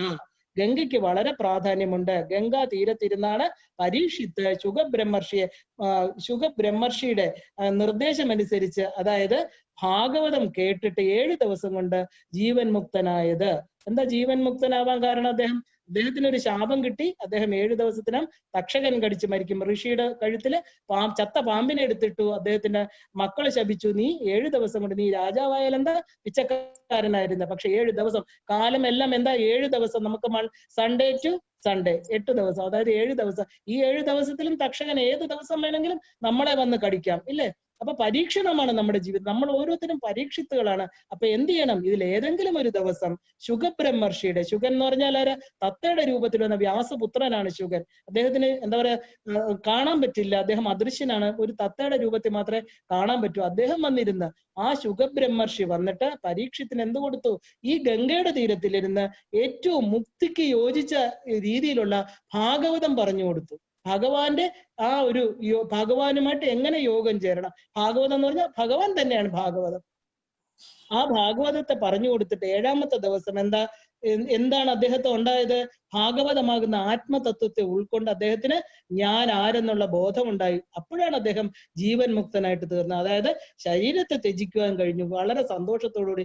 ഇല്ലെങ്കിൽ നമ്മളാണെങ്കിൽ 8 കോട്ട കെട്ടി അതിനകത്തിരിക്കും, ഒരു പുഴുവിനെ പോലും അകത്ത്. ഇപ്പൊ കൊറോണ വരാതിരിക്കാൻ നമ്മൾ അകത്തിരിക്കുന്ന പോലെ കൊറോണ എവിടെ വെച്ച് വേണമെങ്കിലും വരാം. എവിടെ നമുക്ക് ഈ പറഞ്ഞ ഓറഞ്ചിൽ ഒരു പുഴുവായിട്ട് വന്ന് തക്ഷകനായിട്ട് വന്ന് അദ്ദേഹത്തെ കടിച്ചു. പരീക്ഷിത്ത് സന്തോഷത്തോടുകൂടി ശരീരം ഉപേക്ഷിച്ചു. അദ്ദേഹം കാര്യം എന്താ? അദ്ദേഹം വിദേഹനായി, വിദേഹമുക്തി നേടി. കാരണം ഈ പറഞ്ഞ ഗംഗയുടെ തീരത്തിരുന്ന് ശുഗബ്രഹ്മർഷി അദ്ദേഹത്തിന് ഭാഗവതത്തെ, ആത്മതത്വത്തെ, ഭാഗവതം എന്ന് പറഞ്ഞ ഒരു ബുക്കല്ല, ഈ രാമായണം ഒരു ബുക്കല്ല, അത് ആത്മതത്വങ്ങളെ ഉൾക്കൊണ്ടതാണ്, അത് ഉപദേശിച്ചു കൊടുത്തു. അപ്പൊ എന്താ? സന്തോഷത്തോടെ ശരീരത്തെ ത്യജിക്കാൻ കഴിഞ്ഞു. എന്താ പറയാ, ആ ഗംഗയുടെ തീരം ജ്ഞാനപ്രവാഹം, ഗംഗ എന്ന് പറയുന്ന ജലം ബാഹ്യമായിട്ട്, ഈ ഗംഗ എന്ന് പറയുന്ന ജ്ഞാനപ്രവാഹം കൊടുത്തു അദ്ദേഹത്തിന്. അദ്ദേഹം പതുക്കെ തന്റെ എന്താ പറയാ ആ മൂലാധാരത്തിൽ നിന്ന് ഉയർന്ന് തന്റെ ബോധമണ്ഡലത്തിലേക്ക് ഉയർത്തിയിട്ട് എന്ത് ചെയ്തു? ആ ജീവതത്വത്തെ ആ പരമമായിട്ട് തത്വവുമായിട്ട് യോജിപ്പിച്ചു. അതാണ് അദ്ദേഹം ജീവൻ മുക്തനായിട്ട് തീർന്നു. നമ്മൾ ഓരോരുത്തരും പരീക്ഷിത്ത ആളാണ്. നമ്മൾ പരീക്ഷണങ്ങൾക്ക് അടിമപ്പെട്ട് ഈ ഭൂമി മണ്ഡലത്തിൽ വന്നിരിക്കുന്നു. ജീവിതം ഒരു പരീക്ഷണങ്ങളായിട്ട് നമ്മളെ സുഖ ദുഃഖങ്ങളാകുന്ന പല ചലഞ്ചസ്, സുഖങ്ങൾ തരുന്നു, നമുക്ക് സ്ഥായിയായ ഭാവം ദുഃഖം തന്നെയാണ്. അച്ഛനമ്മമാര് ദുഃഖം തരുന്നു, മക്കൾ തരുന്നു ദുഃഖം, പ്രപഞ്ചത്തിൽ നിന്ന് പല ദുഃഖങ്ങൾ, ശരീരത്തിൽ വ്യാധിയായിട്ട് വരുന്നു, ആധി വരുന്നു, വ്യാധി വരുന്നു, പലതും നമ്മളെ വിട്ടുപോകുന്നു. നമ്മൾ ശരിയെന്ന് വിചാരിച്ചൊക്കെ തെറ്റായിട്ട് മാറുന്നു. കാലപ്രവാഹം പൊക്കോണ്ടിരിക്കുന്നു. നമുക്കെന്താ? നമ്മുടെ ജീവിതത്തിൽ ആ കാലമാകുന്ന പെരുമ്പാമ്പിന്റെ വയറ്റിലായിക്കൊണ്ടിരിക്കുകയാണ്. നമ്മൾ എത്ര വർഷം ഇനി ജീവിച്ചിരിക്കുന്ന അറിയില്ല. വളരെ തുച്ഛം 7 ദിവസം. ഈ 7 ദിവസത്തില് ഒരു ദിവസമെങ്കിലും പരീക്ഷത്തിനെ പോലെ ആ പറഞ്ഞ അദ്ദേഹം എന്താ മരണമെന്ന് കേട്ട ഉടനെ എന്ത് ചെയ്തു? എല്ലാം ഉപേക്ഷിച്ചു. തന്റെ രാജ്യത്തെ ഉപേക്ഷിച്ചു. താന് ഇതുവരെ കരുതിയിരുന്ന എല്ലാത്തിനും ഉപേക്ഷിച്ചിട്ട് അദ്ദേഹം എന്ത് ചെയ്തു? ശുഖബ്രഹ്മർഷിക്ക് എന്താ പറയാ ആ ഗുരുവായിട്ട് സ്വീകരിച്ച് അദ്ദേഹം തന്നെ സാഷ്ടാംഗം പ്രണമിച്ച് പറയുക, അല്ലയോ മഹാത്മൻ, അല്ലയോ ഗുരു, എനിക്ക് ആത്മജ്ഞാനത്തെ തരൂ. ഞാൻ സന്തോഷത്തോടുകൂടി എന്റെ ജീവനെ വിടട്ടെ, എന്റെ ഈ ശരീരത്തെ വിടട്ടെ, എനിക്ക് അതിനു വേണ്ട ഉപാധികൾ തരുന്നു എന്നാണ്. നമുക്ക് ക്യാൻസർ വന്നു, ഇല്ലെങ്കിൽ ഒരു വേദന വന്നു, എന്ത് ചെയ്യും? 10 ഡോക്ടർമാരെ 15 ഡോക്ടർമാരെ സൂപ്പർ സ്പെഷ്യാലിറ്റി ഹോസ്പിറ്റലുകൾ അമേരിക്കയിൽ പോവും, അവിടെ കൊണ്ടുപോകും, ഇവിടെ കൊണ്ടുപോകും. അവസാനം എന്ത് ചെയ്യും? ചത്തുപോകുന്നു. പാവം ശിവ. മരിക്കേണ്ട കാര്യങ്ങൾ ഡെസ്റ്റിനിയാണ്. മരണം നമുക്ക് മാറ്റാൻ പറ്റില്ല. അത് നമ്മൾ ഇനി എന്തൊക്കെ തടഞ്ഞു എന്ന് പറഞ്ഞാൽ അത് വരാതിരിക്കണം. നമ്മളത് നോക്കണം. അതായത് നോക്കണ്ടെന്നല്ല, ചികിത്സിക്കേണ്ടെന്നല്ല, പക്ഷെ അതായത് ഒരു അക്സെപ്റ്റൻസ് വരട്ടെ, സാരമില്ല. കൊണ്ടുപോകണോ? മക്കൾക്ക് പണമുണ്ടോ? കൊണ്ടുപോയി ചികിത്സിച്ചോളൂ, സാരമില്ല. ഒന്നിലും നമ്മൾ അങ്ങോട്ട് അമിതമായിട്ട് ബലം പിടിക്കണ്ട. എന്നുവെച്ചാൽ മരണം വരുമെന്ന് ഓർത്ത് നിനച്ചിക കരുതുക സതതം നാരായണ ജയ. എന്താ? കരളിൽ വിവേകം കൂടാതെ കണ്ട് അരനിമിഷം വധ കളയരുതാരും. നമ്മൾ ആരും എന്ത് ചെയ്യണം? ഈ നിമിഷങ്ങള്, ഈ 24 മണിക്കൂറിലെ ഓരോ നിമിഷങ്ങളും വിലപ്പെട്ടതാണ്. കാരണം മരണത്തിന്റെ ഡേറ്റ് നമ്മൾ അറിഞ്ഞു കഴിഞ്ഞാൽ ഓരോ ദിവസവും നമുക്ക് എന്താ പുണ്യമാക്കി നമ്മൾ മാറ്റും. അയ്യോ ഇത്രയേ ഉള്ളൂ. നമ്മുടെ വിചാരം നമുക്ക് ഇൻഫിനിറ്റ് ആയിട്ടുള്ള സമയമുണ്ട്. പക്ഷെ നമ്മൾ ഓരോരുത്തരും പരീക്ഷത്തിനെ പോലെ 7 ദിവസം, നമുക്ക് 7 ദിവസമേ ഉള്ളൂ. ആ 7 ദിവസത്തിന്റെ ഇടയ്ക്ക് എന്നാണോ ആ സുമുഹൂർത്തം, ആ അമ്മയെ കാണാൻ പോകാനുള്ള സുമുഹൂർത്തം, നമ്മൾ അതിലോട്ട് സാധനയിലേക്ക് പ്രവേശിക്കുന്ന, അതാണ് നമ്മൾ പറയണത് ദേവിയുടെ ഇനിസിയേഷൻ കിട്ടുന്ന. ദേവി എന്താ? നമുക്കൊരു മന്ത്രം കൊടുക്കുമ്പോ പറയും, സകല ദേവതാൻ ഷഷ്ടി കോടി ദേവതാൻ ആവാഹയാമി. അമ്മ വരുമ്പോ ഈ പ്രപഞ്ചത്തിലെ എല്ലാ ദേവതകളും, എല്ലാ മനുഷ്യരും, ഗന്ധർവനും, യക്ഷന്മാരും, സകലവരും. കാരണം അമ്മ ആരാണ്? അമ്മ ഗണേശ തിഥി നക്ഷത്ര രാശി പീഠ ശക്തി സ്വരൂപിണി. ആ അമ്മയെ കൊണ്ടുവരുമ്പോ പ്രപഞ്ചത്തിൽ ഒരാളെ പോലും എന്നുവെച്ചാൽ അവിടുത്തെ മഹാരാജ്ഞിയായിട്ടിരിക്കുന്ന ആ അമ്മ എഴുന്നള്ളുമ്പോ ഈ പാദപത്മങ്ങളെ സ്മരിക്കാനായിട്ട് പ്രപഞ്ചം നമ്മുടെ കൂടെ വന്ന് നിൽക്കും. പ്രപഞ്ചം നമുക്ക് അനുകൂലമാകും. അതായത് ഒരു സാധന കയറുന്ന ജീവനെ പ്രപഞ്ചത്തിൽ നിന്ന് ഒരു തടസ്സം ഉണ്ടാവില്ല. അവർക്ക് അവിടെ സമർപ്പണ ഭാവത്തോടെ ചെയ്യാൻ പറ്റും. അവരെ മുകളിലോട്ട് കയറ്റിക്കൊണ്ടുപോകാൻ ഈ പറഞ്ഞ മന്ത്രദേവതകളെല്ലാം തന്നെ നമ്മളെ സഹായിക്കും. നമ്മൾ ഓരോരുത്തരും നമ്മുടെ ലിമിറ്റഡ് ആയിട്ടുള്ള ടൈം ആൻഡ് സ്പേസ് നമുക്ക് ഒരിക്കലും ഉണ്ടാക്കാൻ പറ്റില്ല. ഒരു ടൈം ആൻഡ് സ്പേസ് കണ്ടിന്യൂ എന്ന് പറയും. അതിങ്ങനെ കാലപ്രവാഹം കണ്ടിന്യൂ ചെയ്തുകൊണ്ടിരിക്കും. നമ്മൾ പഴുത്ത ഇലകൾ നഷ്ടപ്പെട്ടതുപോലെ ഇലകൾ ജലത്തിൽ വീണത് ഒഴുകി അത് ചീർണിച്ച് നാളെ റീസൈക്കിൾ ചെയ്ത് വീണ്ടും വേറൊന്നായി തീരും. നമ്മുടെ ശരീരങ്ങളും ഈ പറഞ്ഞ കാലപ്രവാഹത്തിൽ നശിച്ച് വെണ്ണീറായി പോവും. പക്ഷെ ആത്മസ്വരൂപമായിട്ടുള്ള മരിക്കാത്ത കാറ്റിന് എന്താ പറയാ, ഉണക്കാൻ പറ്റാത്ത, അഗ്നിക്ക് മുറിക്കാൻ പറ്റാത്ത, കത്തിച്ചു കളയാൻ പറ്റാത്ത ആത്മചൈതന്യം. അതാണ് ആ സാഖ്യയോഗത്തിൽ ഭഗവാൻ പറയും പോലെ നജായതേ മറിയദേവ, മരിക്കാൻ പറ്റാത്ത, ജനിച്ചിട്ടില്ലാത്ത ആ കഥാചിത് ന്യായം ഭൂത്വ ഭവിത വാനഭൂയക അജോ നിത്യ ശാശ്വതോയം പുരാണോ ന ഹന്യതേ ഹന്യമാനേ ശരീരേ. ഈ ശരീരത്തിനും നിങ്ങൾക്ക് മുറിക്കാം, പക്ഷെ മുറിക്കാൻ പറ്റാത്ത ആത്മചൈതന്യമുണ്ട്.